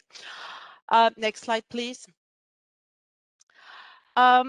I want to also bring to your attention some important articles of the model grant agreement, because in case you you submit a successful proposal, then you will have to sign a grant agreement. And there is one article, which is Article 6, and it's in particular Part D, other cost categories, where you will find some more requirements for the financial support to third parties, about the conditions that would ensure objective and transparent selection procedures, and will must include at least the following: the maximum amount of the financial support for third party. Here again, we said that it should be by default maximum 60,000 euros per SME or more, but if more, you have to explain why. Then your proposal should have also information about the criteria for calculating the exact amount of financial support. Would you provide this financial support to third parties in form of lump sums or as reimbursement of actual costs? Your proposal have also to define the different type of activities that would qualify for financial support, the persons or categories of persons that will be supported. Here we said that those will be the SMEs established in the S3 participating regions covered by the consortium, and the criteria and procedures for giving the financial support. For each evaluation criteria, for instance, you might already think and explain in your proposal what will be the sub-criteria, what will be the weighting. Are you going to give more importance to the impact of the that the SMEs would propose to you, or are you going, what will be the scores between 0 and 5, between 0 and 10? Those are details, but already in your proposal we expect to see an idea about how you intend to manage all this. Next slide, please. Another article from the General Model Grant Agreement for I3, it's Article 9.4 for the recipients of financial support to third parties. Here it is important to note that the recipients of many of your obligations as if you are beneficiaries of an I3 call, many of your obligations will become obligations also for the recipients of the financial support to third parties. Obligations such the obligation to avoid conflict of interest, obligation to keep confidentiality, obligations related to ethics, to visibility of the action, etc. Next slide, please. I would like to share with you some inspiring examples for financial support to third parties. One of them could be the cascade funding that was applied in our INUSUP 1 projects. I say our because they were managed and they're still managed by our unit. We have a lot of examples. You can see some of the actually, you can see all of the announcements that were done for all calls for financial support to third parties. Here I put a link to the old page. This is for all calls that were launched before 2022. And now the new calls that are now being launched, they can be found on the participant portal. So that's why I have two print screens here, one from the old page and one from the new page where the new calls are being launched. And when you go to these announcements, if you click on them, then you will be directly guided to a place where you find more information about these individual calls that could inspire you. Next slide, please. Yeah, here's some maybe tips and lessons learned from other projects, for instance, INUSUP 1 projects for the cascade funding. But before sharing all these concrete examples and tips, I wish to highlight once again, as my colleagues said, that the financial support to third parties in I3 is different than the financial support to third parties in INUSUP.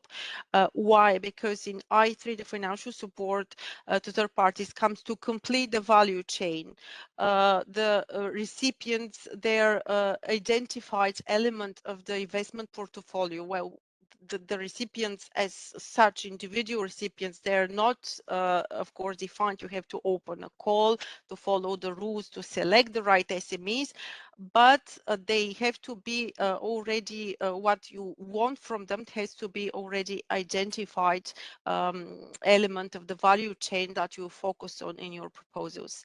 Another important thing here is to say that the learn and connect phase in I3 is done before the project start date.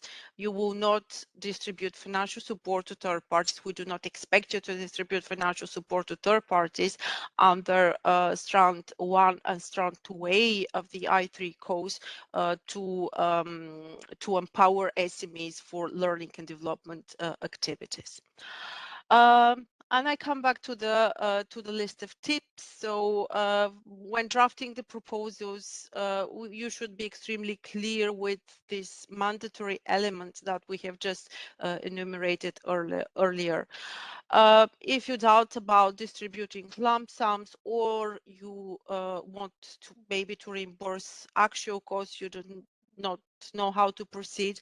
Yeah, I must say that there is no magic recipe. Usually lump sums prove to be easier to manage. Open calls are very time demanding to manage, so do not think to put them only to have something different in your proposal or only to diversify the portfolio. Think also about the fact that this is a specific element that will take a lot of time, a lot of energy, a lot of rules have to be followed. So plan in advance, that you cannot, for instance, think that you only attribute one person month for to monitor if some sub projects, if you intend to have, I don't know, 20 sub projects. Time is needed to evaluate, time is needed to publish the code, time is needed to make sub grant agreements, etc. And then of course to monitor them and to see if the results they correspond to what you want from them.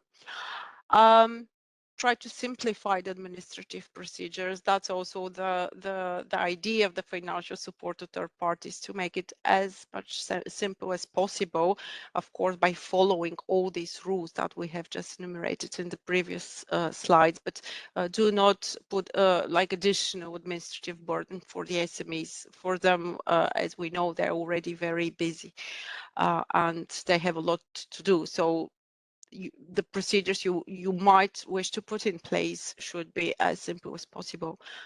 Next slide, please. Involve your legal and financial department when drafting your calls for financial support to third parties. The platforms that you might use for the call management, many of platforms already exist. We do not have to invent every time a new platform. You can search for suitable partners, maybe who already could propose to you something to manage your financial support to third parties in case you go for this option. Prioritize the quality of the projects over the quantity.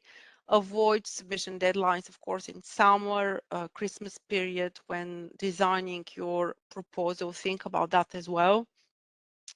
The number of payments to the SMEs that you might already wish to plan in your proposal have to be in line with the amount to be granted. For instance, if you decide to give, I don't know, 30,000 euros per SME to fill a gap in the value chain that you focus on, you will not make 5 different payments, like pre-financing, 3 interim payments and 1 final payment, because this is not proportionate to what you give to the SME. So maybe you can think about a 2-payment scheme or something like that. And the partners in the consortium cannot be beneficiaries of the grants that will be given to the SMEs as financial support to third parties. The SMEs taking money for investment directly from the EU, meaning as consortium partners, they cannot be also recipients of financial support to third parties. Both roles are not compatible. Next slide, please. Which is also my next slide, if I'm not mistaken. Ensure that there is a common understanding within the consortium already when you prepare your proposal. This is very important, that all of you are on the same page about what you want to achieve if you go for financial support to third parties.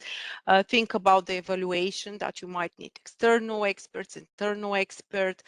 Think about how you will monitor your financial support to third party scheme.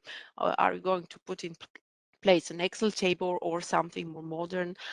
Pay attention, of course, to the data protection and IPR issues if you decide to opt for financial support to third parties, and also think that you will need to keep a good communication with the awarded SMEs. That's all from it today. I'll be happy to reply to your questions if there are any later on. Thank you. Thank you very much, Milena, for your presentation. So now we have presented the main elements and the difficult elements of the EIS3. But then again, what really counts then afterwards is that you do submit a good proposal, because after all, that's based on which the selection will be done. So how to submit a good proposal? Eric Koch has a few tips and tricks to do that. So Eric, the floor is yours. Indeed, many thanks. I hope you can hear me. Yes, I hope so. Yeah, so many thanks for this, Monica. And after now having spent, having dived into the maze, the financial maze of the EU financial regulation with a detailed budget table on the financial support of third parties, I'm now glad to take you one step back to think about a few elements that you should take into account when applying. And the reason why I took here this first slide here as the first one is actually to make sure that you do not start to write a proposal without thinking whether you're actually eligible for it, and then in the end become dissatisfied with the result. So here, some of the elements that I mentioned here, you heard already today. So about the number and type of entities that can apply. We have mentioned the quadruple helix. We mentioned the number of countries and regions that should be part of a consortium and which are different for Strand 1 and 2A. We mentioned the development stage of the regions, the statute of the coordinator that has to be non-profit or public. And then other elements that we mentioned that, of course, if you have one proposal, then please only submit for one topic. Then also the aspect of really focusing on smart specialization strategies and having already existing sub-projects to be further developed in the project using the minimum TRL level 6 and then going up obviously during the project. We also would like to emphasize the need for the fact that the projects do not have to be environmentally harmful, and then the usual rule for EU funding is that please don't try to have double funding. The same activity cannot be financed twice by us. All the documents explain that, and you have the link here in the slide. Next slide, please. Yes, so this is the slide which basically is a bit more visual, and you might have seen it, of course. This is when you enter the world of EU funding and you start to write your proposal. There is, I mentioned here, the few steps you go through the entire journey, starting to logging into the proposal, selecting the call, creating your draft proposal, and then managing the different parts of the proposal. It's very important to understand that once you submit the first time your proposal, you can change it afterwards. So this is very important because it's very important because then we encourage you not to submit for the first time just before the deadline, and you can start to submit as soon as the obligatory elements are fulfilled. We come back to this. What are obligatory elements of your application? There are three parts that you see here, the part A and the part C, which are the ones that you fill in directly online, so nothing to upload. And then there is a part B, which is really the core of your proposal, the work description in the end that you have to upload. You see here and on screen that you have the templates to fill in Word, and then you upload them in PDF.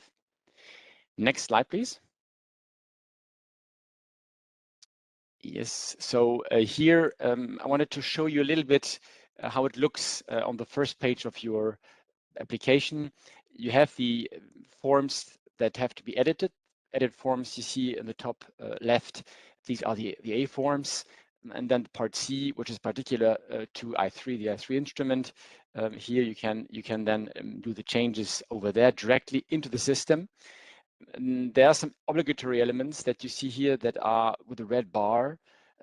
And possibly when you press the validate button on the right bottom, you will realize that there are some errors that you have to first upload and finalize those parts of the application before the submission can be done. Next slide, please. Here, a bit of more detail about the call text and the documents that are really important for you to read and reread. I repeat it here.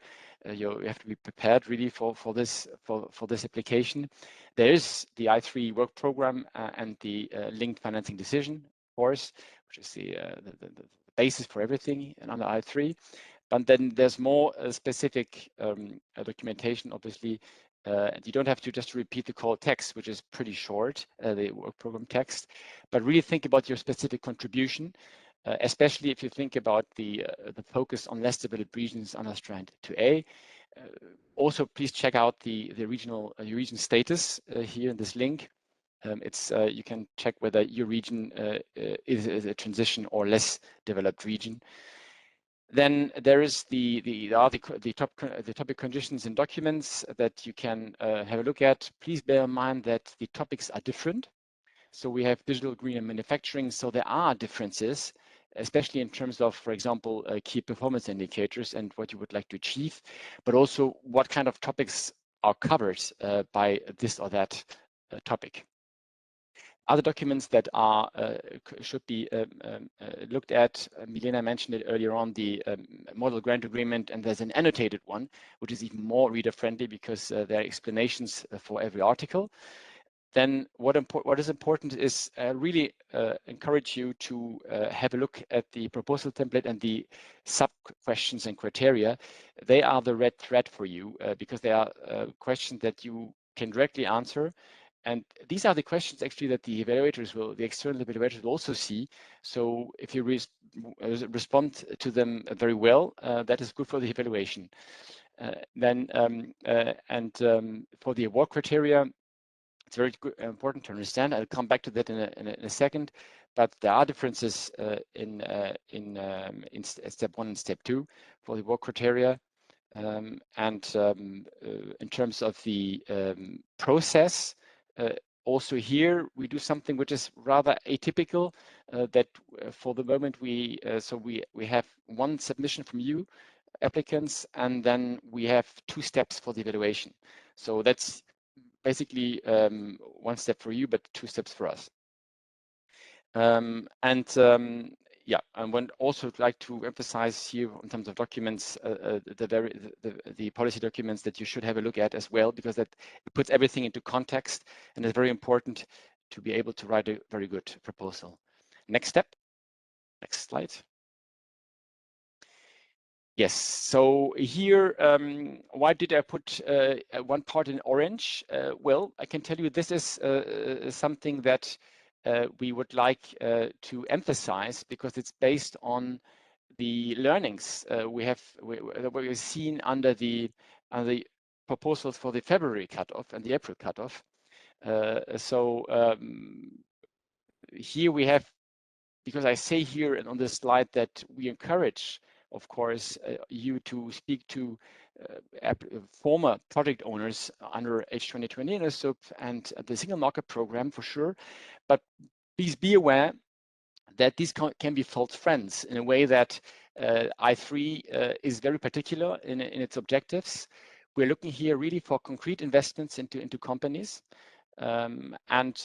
We also emphasize the innovation aspect of those projects towards commercialization and scale up. We really want you and your companies to improve and to move up existing value chains. For the 2A strand, obviously to go and to emphasize the cohesion dimension, although even for strand 1, we want less developed regions and transition regions to participate. So that also there's a cohesion dimension. Smart specialization, I mentioned it already, is the core of this instrument, and there's the cross-border dimension. So it's really about crossing the border, the country border, and having different countries and their regions involved. And then we have very concrete KPIs that are very particular to I3. With that, I'm coming back to the first bullets that can be very much summarized in one word, that is perfectionism, because we want really that you strive for very good quality proposals and just do not think, oh, there's a minimum threshold as you see over here of 2.5 and 5 out of 10, and then the overall threshold was 17.5. You know, with the months and years, there will be more and more proposals coming, so the competition will rise, and so you should strive for this perfect application. And for that, we encourage obviously that you look for partners. You need partners obviously in this consortia. There's the partner search database on the portal. There is the enterprise Europe network and many other ways to find your partners. And then in terms of when you have questions about all those details, please consider that if you use the portal and if you use the functional email address that I will share later, please bear in mind that we need a few days to manage them. So if you write a question 1 day before the submission deadline, then we'll not be able to answer you. Next slide, please.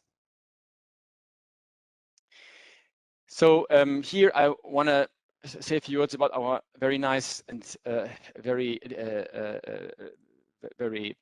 good evaluators that are really a very important part of the project cycle, because through them we will be able to select the best proposals, and we want you to really put yourself into their shoes. We want you to be very succinct when writing your proposals. More pages, you don't have to be necessarily to go to the 60-page maximum, and please don't try to cheat and use other fonts. Here you have the configurations you should use, and also be aware that there are some elements that may not be just deleted to win space. So in that sense, really be reader friendly. Think about people that have to read dozens of pages. And don't forget that there are many documents to complete. You see them here again listed. And the budget, as you know, has to be entered twice in part A and in the detailed budget table. Charts and images are always good, but do not put them just to have some colorful pages. It must make sense, and it should make the reading easier for the expert. Next slide, please. Now a few slides about the overall process, the evaluation and award procedure. Here again, I mentioned the 2 steps. So indeed, there's a pre-selection in a way because we on the basis of 2 rather broad award criteria on relevance and quality of the project team and the cooperation agreements with the consortium, we try to filter out the very good proposals. And then in the second step, we go deeper. You see there's also a double weighting for the impact. So for us, it's a lot of work because we have the first step is we basically, the experts have to read the same proposal. There's no short proposal, it's the same proposal, but for different criteria. And then if you go on the next slide, you will see that indeed, for these first step for the first criterion relevance, this is mentioned twice.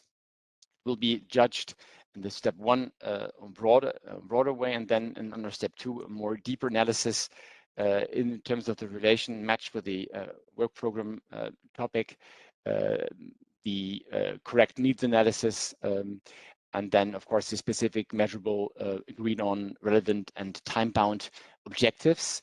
Synergies and the European dimension are a key part of I3, as you have heard earlier. Next slide. For the quality criterion, here again, we are covering this under 2 steps. Overall, here you have an idea. We really want to know from you what makes your proposal better than the other. What's the value proposition from you? What makes your outline, your methodology qualitatively better than others? How are your resources distributed for the main beneficiaries, but also for other actors like subcontractors and in-kind contributors, and then also understanding how each beneficiary is part of that exercise, of this project, not having only a few ones doing the job and the others just following. And then in terms of the project staff, and the consortium, we want to know who are those staff, and how is your consortium managed, and how is the project management done. Next slide, please. Under cost effectiveness. So this is one criterion that is only considered under step 2. And here, it stands for itself. We look at really how efficient you are in terms of the financial management. We want, of course, pretty detailed overview, but we want especially to know why you consider the sums you're expecting, you want to spend as effective to get the results. So basically a good return on investment. in terms of budget planning, this is really very important because I think you might underestimate the work to be done, especially for the in detailed budget table that my colleague Tanya has mentioned earlier on. So please take a look.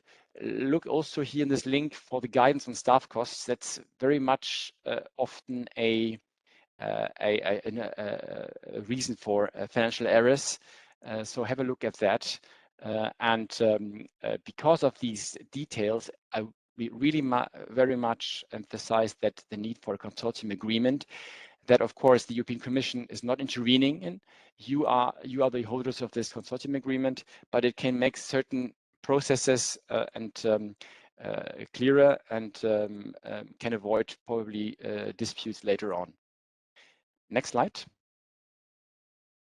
That is the fourth criterion under step 2. And here I mentioned the key performance indicators. Again, here we have slight differences in the different strands and topics. So have a look. If you address those, these are important elements in the evaluation procedure, because we want, of course, that you achieve what you expect to achieve. We want you to define the what are the desired effects of the projects, the companies you invest in the short and long run. Well, the target groups, obviously, the innovation, which we have seen, Denisa mentioned it earlier on, where we have a pretty wide definition of innovation, but we want to see how you want to trigger, how you want to improve the innovation, how you want to go forward at the TRL levels. What's the impact, environmental, territorial, and social impact? Then for us, communication, dissemination, and the sustainability of the project is very important, because we want to avoid that you think of that project of a one-off, that you just put it on the bookshelves after the end of the project. We want that to lead to self-sustainable value chains that continue after the project end, and we consider us just as a little kick to get you up and running. Next slide, and this must be the last one, I guess, on final tips. So here again, for I3, as for other EU funding programs under evaluation, there is no real negotiation after the your successful selection. So in principle, please consider that no improvements can be done. We want you to be ambitious, of course. We want you to be very good and go for the best, but don't overestimate your resources, and don't underestimate the limited time. You have up to 3 years, but more perhaps, not more. So be realistic, by showing you the last links here to look at practical links, I would like to close my contribution and hand over to Monica. Thank you. Thank you, Eric. And with that, we have finished with all the presentations, and I would like to give a big thank you for all the presenters and panelists. They have been providing us very useful information, and they managed to keep to the time without me having to even call the attention to the time limit. So very grateful for that. And so that means that we do have enough time for the questions and answers. You have the Slido event code and the password on your screens. And then we will also see the questions.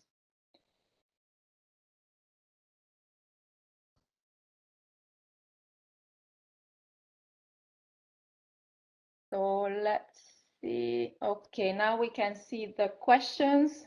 So let me distribute. If somebody doesn't like the question and would like to give it to somebody else, you let me know.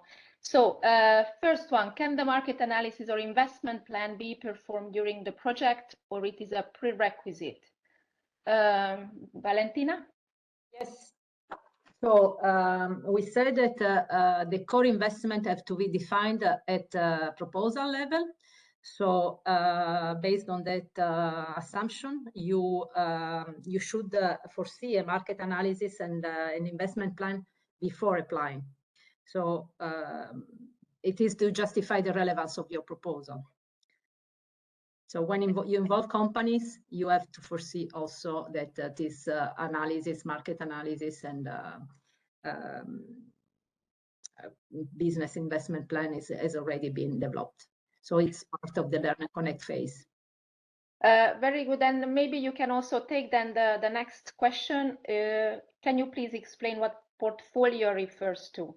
Whether it shall be part of the proposal or a purpose of the project itself during to be created during project implementation. So just to remind the definition of portfolio, for portfolio we mean the identification within a certain thematic area of cooperation of a number of investment-ready sub-projects that addresses one or several bottlenecks to the innovation. So by definition, the portfolio is a group of projects. And so those projects are related to investments. So they have to be part of the proposal. And this value chain investment portfolio can be completed during the proposal via financial support to third parties.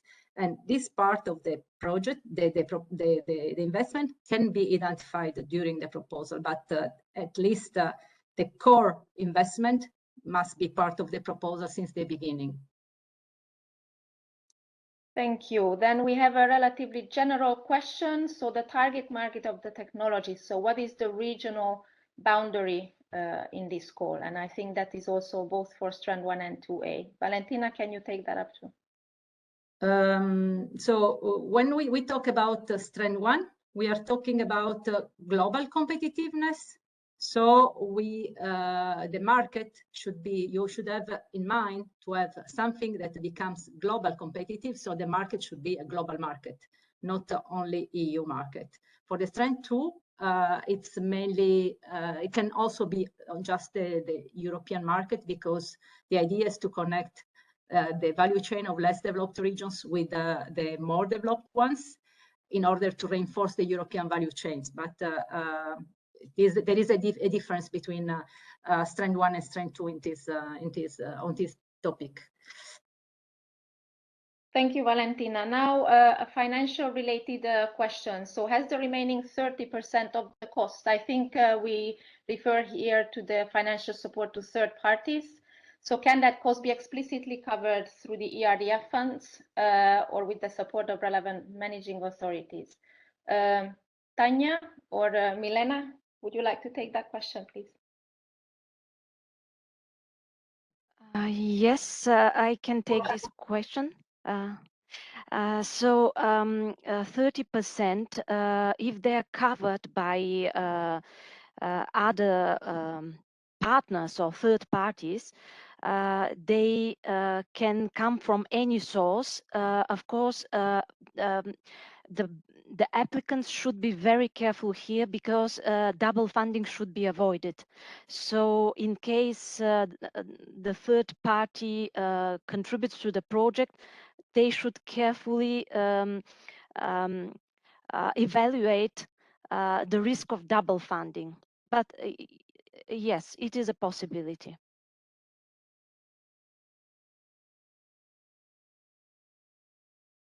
So then next question, is there a valid reason to have as project coordinator only a non-profit organization, as this may have an adverse effect on innovation? Who would like to take that question? Valentina, Denisa?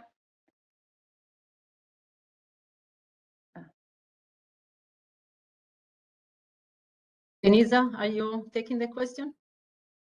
Okay, maybe then I'll take the question. So as we are talking about grants and the overall objective of the I3 as such is having final beneficiaries, the SMEs, then the project coordinator needs to be someone who has no interest in making profit out of the overall set of investments and projects. So this is what the main reason behind the non-profit organization.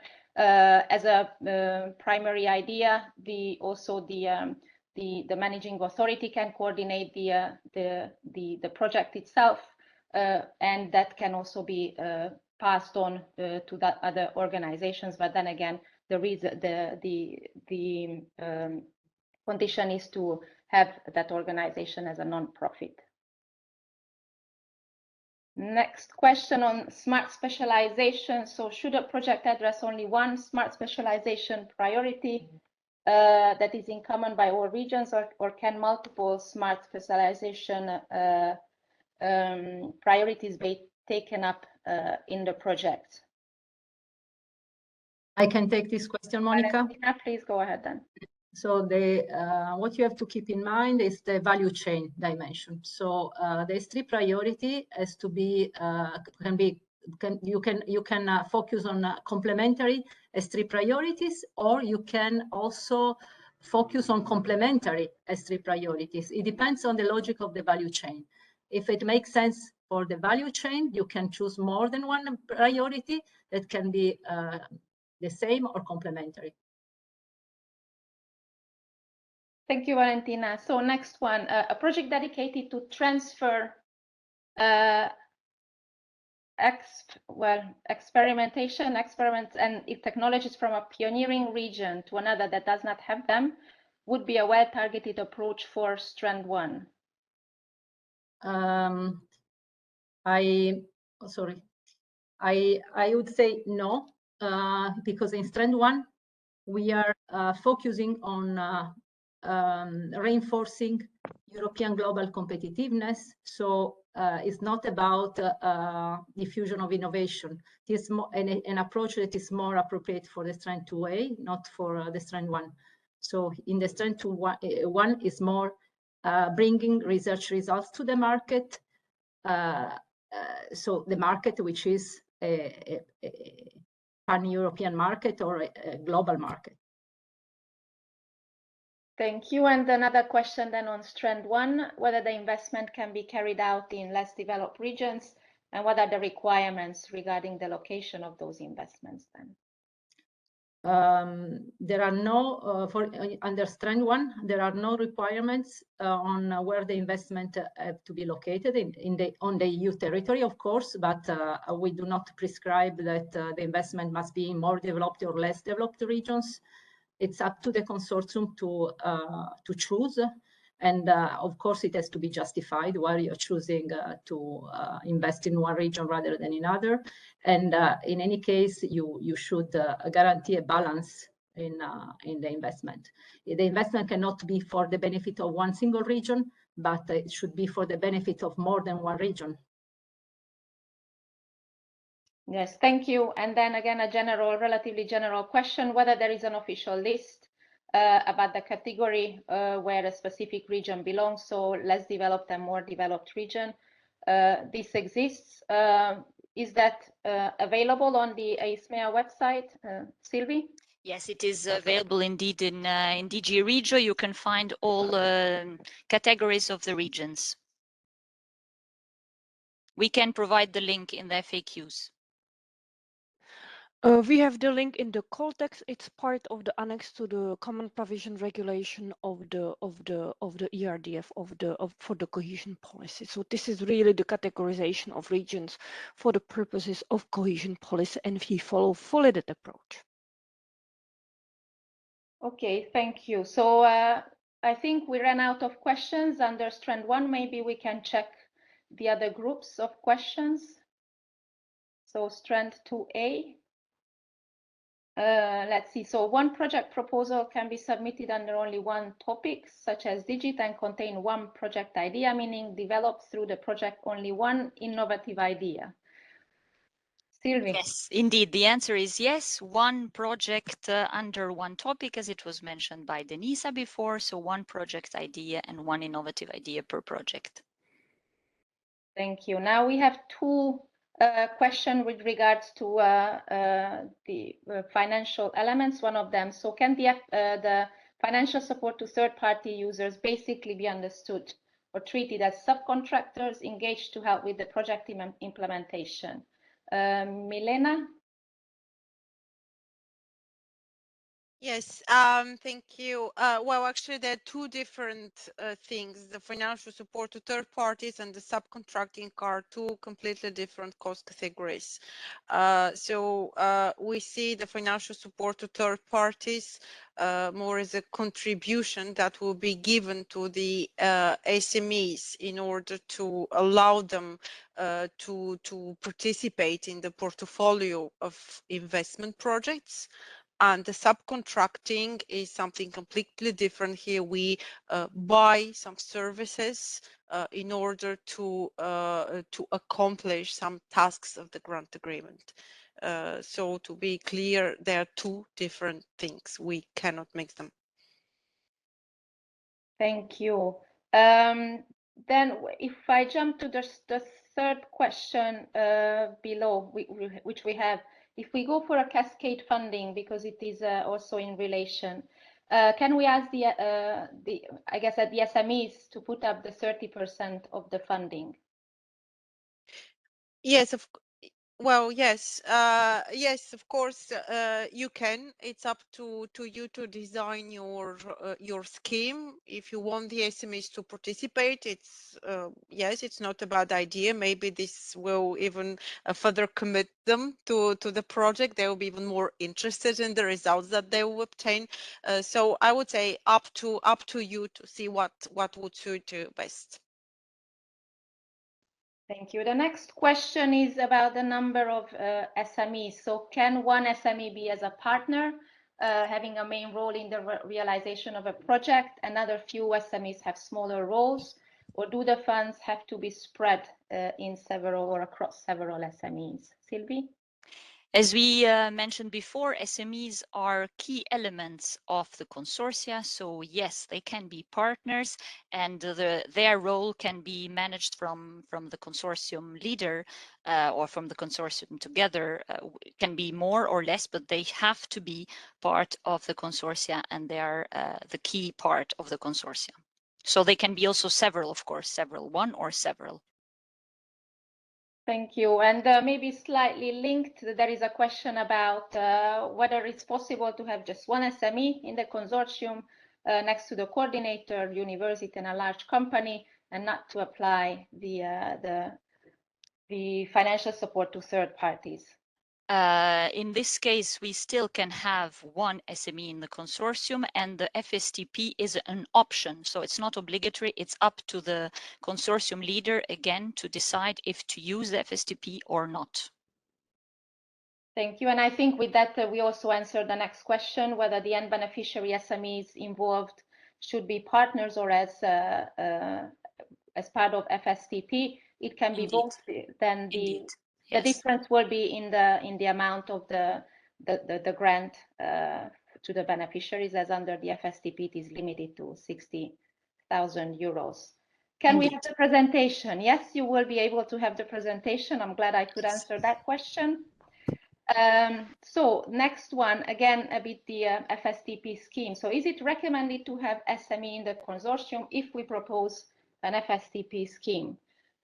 This is again up to the consortium leader. As we mentioned before, SMEs have to be part of the consortium, and it's up to the consortium coordinator to decide if they want or not want to use the FSTP scheme. Very good, thank you. Now there is a question about the funding rate, whether the 70% funding rate also applies for the non-profit organizations. Milena? Oh, I can take it. Yeah, go ahead, Tanya. Okay, so it applies to all the beneficiaries, all the members of the consortium. And maybe I can mention that the sentence, this sentence is very important. It is on page 35 of the call for proposals. And I can cite what exactly the call for proposals say. It is the cost will be reimbursed at the funding rate fixed in the grant agreement, and in brackets it is 70%. So we do not distinguish between the type of applicants. Thank you. Then a bit again, a question about the coordinator and SMEs. So let's see a bit. So first, can the leader be a private non-profit, for example, a producer association, etc.? And it would be good to take it even also with the next question about the SMEs that are in the consortium, but only non-profit organizations can coordinate, and this is a bit contradictory. So if we could answer this question, and I think also the role of SMEs in the consortium or outside may need to be addressed as part of these three questions. I see Denisa, could you take those questions, please? I will take that question. Thank you, Monica. So the leader can be private non-profit, this is true. And the role of SMEs, we had lots of debates and lots of questions about it. And it's really, we want to have SMEs, or if possible, to have the SMEs as part of the consortia, because they represent the key part and the key players of the quadruple helix of the ecosystems.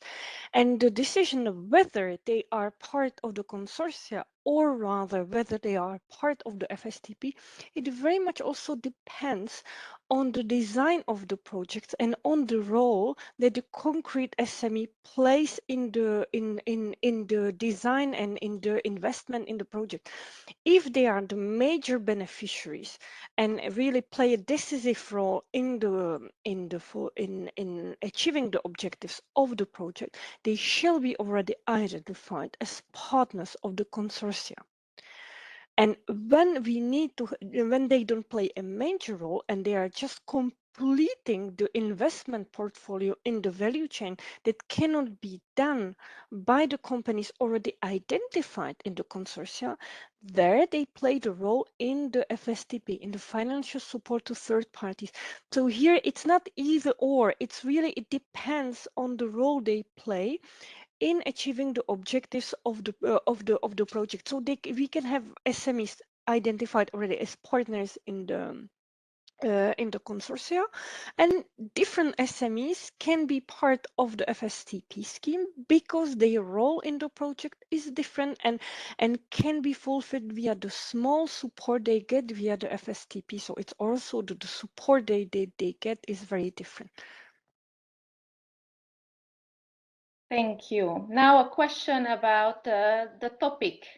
So there is a project related to the energy transition, and it's in particular on hydrogen. And after the two first calls, there are already two projects in the area. And the question is whether that has an impact on the likelihood of a project in the same area to be selected.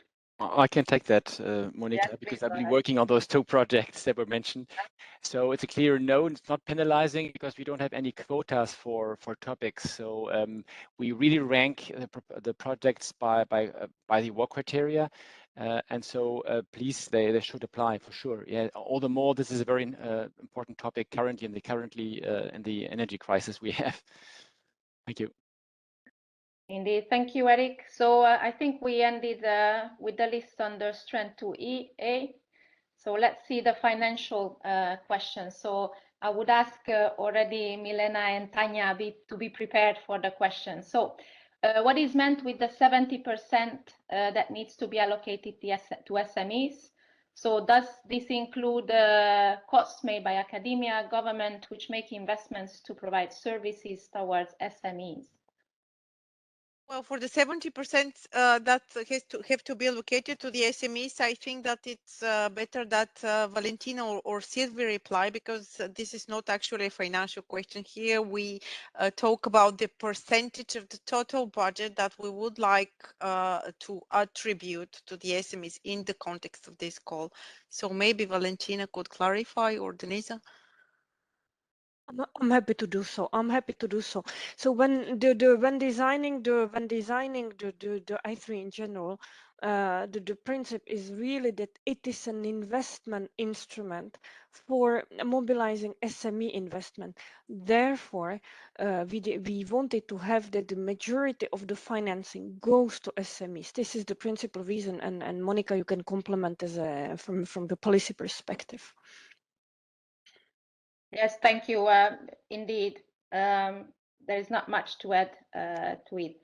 Now, what is mentioned here about reimbursement of only 70% of the grant provided to third parties? Maybe a clarification is necessary here. Milena, Tanya? Yes, of course. Here, well, I want again to highlight that the single funding rate for all partners or all cost categories, including the cost category financial support to third parties, remains 70%. This is for personal costs, for subcontracting, for everything. This has not changed since the very beginning of the call. The amendment, the corrigendum that was made earlier this year, this was just to take out some unclarity from the call, but the single funding rate for all cost categories and for all partners remain 70%. Thank you. Just a very quick question about the presentation and the recording, when that will be available. Yes, that will be available probably tomorrow. If not tomorrow, Monday. Okay, very good. Thank you. Then the next question, again, is it correct that the 70% of ERDF's co-financing goes to consortium partners and 30% are consortium's own contribution revenue, and then FSTP in this case can be neglected? There are many 70% and 30%, so maybe this also requires a bit of clarification. Milena, Tanya, who would like to take the question? We can't hear you. Sorry, yes. Well, for the 70% that have to be distributed, allocated to the SMEs, the 70% of the total budget, this is one thing that the DITA has just clarified. Then there are other 70% because we say that maximum 30% of the budget, of the call budget, could be distributed as financial support to third parties. This means that we still have 70% left that cannot be distributed as financial support to third parties. And then these 70%, they have to be, let's say, attributed to the other cost categories, to personal costs, to other direct costs, to subcontracted if needed for some of the tasks. We cannot, we do not say for what exactly has to be distributed in the other cost categories. But yes, there are 70% of the total budget that cannot be given as financial support to third parties. But this 70% can be more because you can decide to give only 10% for financial support to third parties or 20% as financial support to third parties, or you can, of course, neglect, as is mentioned here. I don't know if it's a good word, but yeah, you can just not go for financial support to third party. Then the 100% of the whole budget will be just budget that will be distributed in the other cost categories. I hope I replied to these questions. I don't know if Tanya wishes to add something.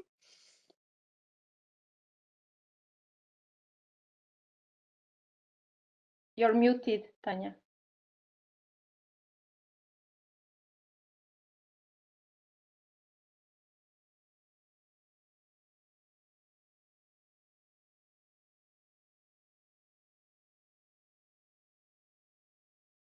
Maybe she has a technical question.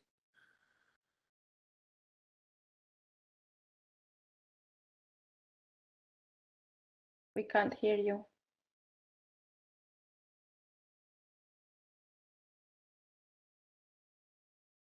Okay, maybe we continue and we can come back to some of the those questions still afterwards. So I think, well, let's see whether we have answered the call text regarding who can carry the load of the 30% not funded in the FSTP is not adapted yet. So SME beneficiary covering instead of the consortium partners. I'm not sure whether we haven't yet answered already that question, or it has a specificity that may have not been. I can answer this question, Monica, if need be. I mean, we don't prescribe who shall cover the remaining 30%. It's absolutely up to the consortium how they set up the project. The 30% can be a mix. It can come from the consortium resources. It can come partially from the partners coming from the FSTP. They can also get any public financing, be it regional, be it national. So we remain absolutely open. The idea behind that is just to leverage any private and public investment by requiring to co-finance the part of the project. Monica, this is something that we discussed when we prepared the design of the calls. Thank you. And I would pick up the last one also about the 30% as cascade funding to SMEs who we identify after project starts. I think it is part of the proposal when you design whether you want to use FSTP and how that looks like, and that will have to be through a call. So those extra SMEs through the FSTP would be identified through that call, which is after the start of the project. There is a question, however, on intellectual property rights. Valentina, can you take that question? Yes. So concerning IPR, it's up to the consortium to define how IPR rights are defined. So basically, you can describe in the proposal or in the consortium agreement how you foresee to treat IPR issues. As general principle, bear in mind the IPR stays with the partner making it available, so the background, and the foreground is for the consortium, unless different arrangements are foreseen. So it's up to you to decide. But in theory, yes, it is possible if, for sure, the background stays with the company that is providing the background. Thank you, Valentina. I'll pick up very quickly the last question, which is about the two-step submission procedure that would alleviate the burden on participants. For these calls coming in the autumn, we cannot change the process and the way it is organized. But we are already thinking about how to redesign it for the next work program and the next calls that would come up in 2023, 2024. We have heard you. We have received that comment before on the two steps procedure. Again, one question about the 70% budget that needs to be at the benefit of the SMEs, tangible, intangible. What type of costs can be considered? Tanya had a very long presentation about all the costs that can be included. Personal costs have been also one of the cost elements. I don't know whether Tanya can add something, or we would rather propose that you read very carefully the presentation slides on the type of costs that can be considered, and if you have very specific questions that you are free to send them to the functional mailbox of the I3 instrument. Then the next question is about the relationship with the Digital Europe program, whether it is envisaged, and providing an example. Again, here I would repeat that while we are looking for complementarities and synergies during these calls this year, this is has not yet been fully explored. Any synergies with other programs will be checked and assessed for the next work program, and then we will see whether there are potential complementarities or type of synergies between the Digital Europe program and the I3. Which ones are the less developed regions? Where can we find the definition of more or less developed regions? I think this question we already had.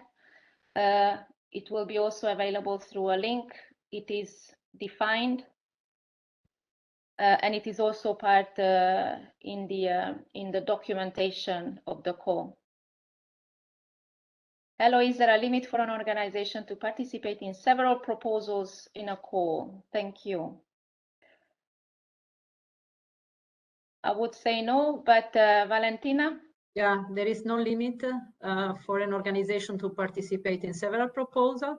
Of course, you need the endorsement of the competent body for smart specialization. So if you're endorsed, it means that the competent body for smart specialization consider your project as strategic for the implementation of the regional specialization.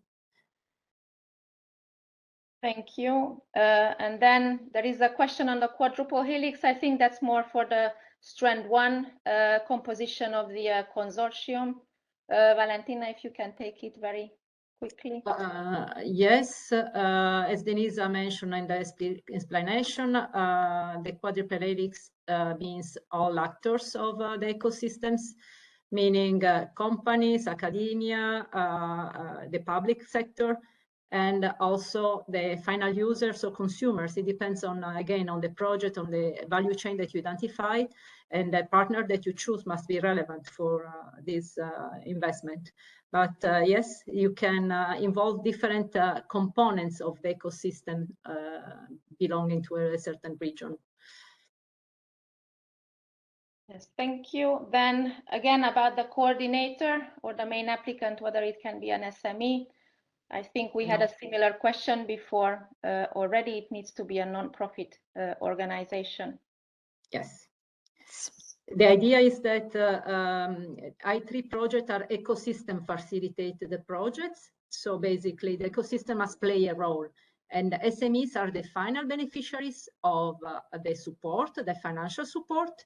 But the strategic interest to submit an I3 project is to come from non-profit bodies and ideally from the competent bodies for smart specialization, which have to give the endorsement. Thank you. Then still, okay, so the FSTP is limited to regions already included in the consortium, and no SMEs in regions not included in the consortium can apply to the call. Is that correct?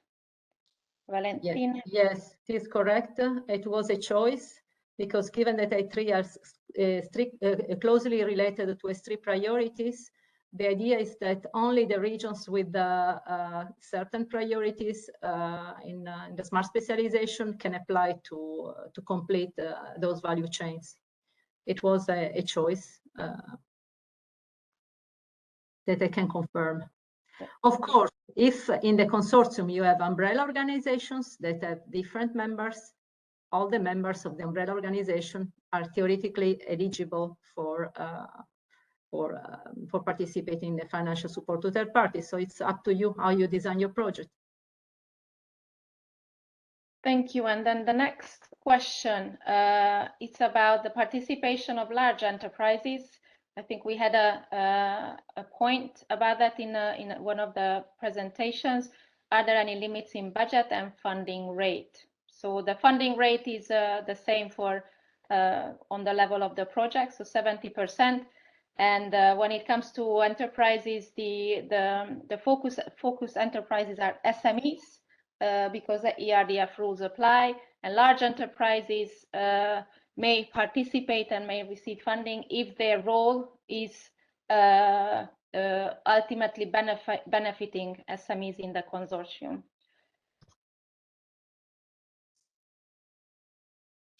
So can 60,000 through the financial support to third parties be given to SMEs as lump sum with no financial reporting due from the SME? There was a similar element of presentation. Milena?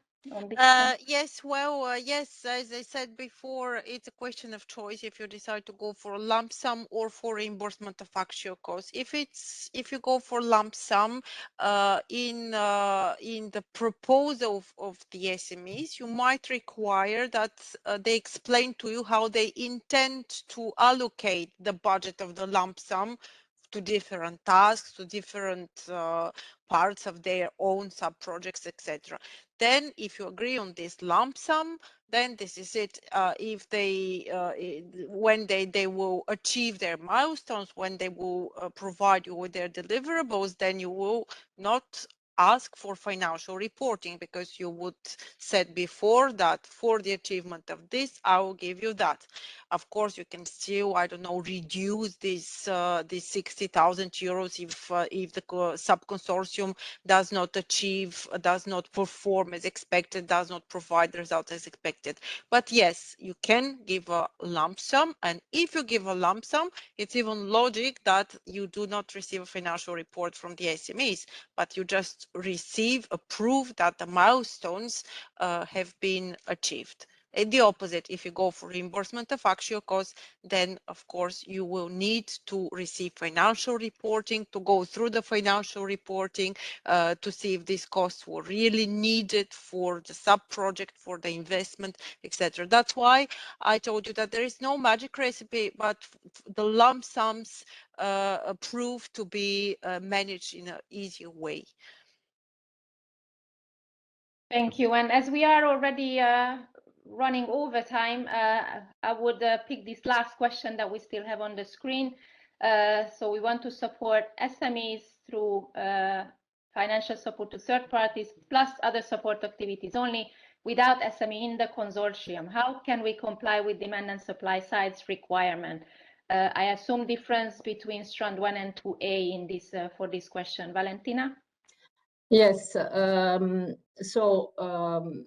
If you do not involve companies, how can you justify the relevance of your project? First question to you, to the person who wrote this question. So in order to define the relevance of the project and the potential impact, you need to start from the concrete identification of a value chain and of concrete investment project.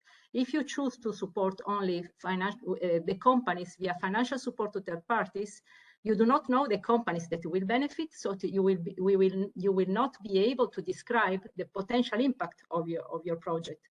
So first of all. Second, financial support to third party can only you can dedicate only 30% of the grant to the financial support to third parties, while you have the 70% of the grant has to go to companies. So how you will justify that remaining 40% with services? But the services have to be demand driven. So the companies have to define the need for services. You cannot define a menu of services that you would offer to companies that you do not know. So this type of proposal is not eligible under I3. We are not under INOSUP. So we want the companies involved in the consortium or the needs of the companies identified at the proposal stage. It is at least for Strand 1. For Strand 2, we might be more flexible, and maybe Sylvie can say something.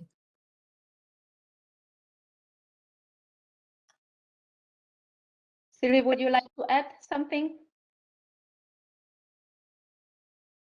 No, I think this is fine. Yeah. Okay, very good. So then we really take the last question. So for Strand 2B, so capacity building, when will calls be open? That it's the fourth quarter of the year, so October, November, and whether NUTS 3 regions will be eligible. NUTS 3 regions where an existing smart specialization strategy is at that level, they are eligible, as well as when the NUTS 3 region applies to the entity responsible for smart specialization. So, and with that, many thanks for your questions. Again, there is a functional mailbox to which you can continue sending your questions. And in order to close the session, I would like to ask Fabienne Potier, the head of the unit responsible for the implementation at EISMEA for the I3, to give her concluding remarks and close the session. Fabienne. Thank you, Monica. Can you hear me? Yes, Great. very well. Great. So it has been my pleasure to meet you today and to listen about the presentation and to listen also to your questions today. We have gathered around 300 participants who are interested in the new I3 instrument. And I hope that these almost 3 hours we spent together have been helpful and provided you also with helpful insights on how to prepare a successful application for this I3 instrument. I'm fully aware that this is a challenging instrument and that it requires a strong mobilization of the various partners of the quadruple helix from the ecosystems which are stemming from the different regions all over Europe. In that respect, I hope also that the questions that you asked after the presentations and also the answers you received from my colleagues helped you clarifying some of your questions or some of your concerns and will help you also in preparing a proposal. This is the particular strength of the instrument, that we have to build on the best we have in our regions in terms of innovation, that we also build on our particular strengths and capabilities, and that we connect with other partners in order to lead to concrete investments that go beyond the usual regional and national borders. As the instrument is building on concrete smart specialization priorities of our regions and is linking them also with big policy priorities, let's remind the twin transition, smart manufacturing. It has a very strong potential, this instrument, to reshape and to strengthen the value chains in European strategic areas, which we need so much in the current political and also socio-economic context. So for these two calls, we have reserved a substantial budget of nearly 70 million euro, and we are therefore very much looking forward to receiving a high number of excellent quality proposals in October. I won't go more into further conclusions. I know it has been a long day with a lot for you to digest and many foods for thoughts. So many thanks for your attention. Many thanks for participating in this call, and all the best for the preparation of your proposal. And also many thanks to my colleagues who prepared this info day. For the logistics as well. I won't name them all, they are here on screen, and also thanks to our colleagues from DG Regio for their support and also for the participation to the event today. Many thanks, have a nice evening, and see you soon. Bye-bye.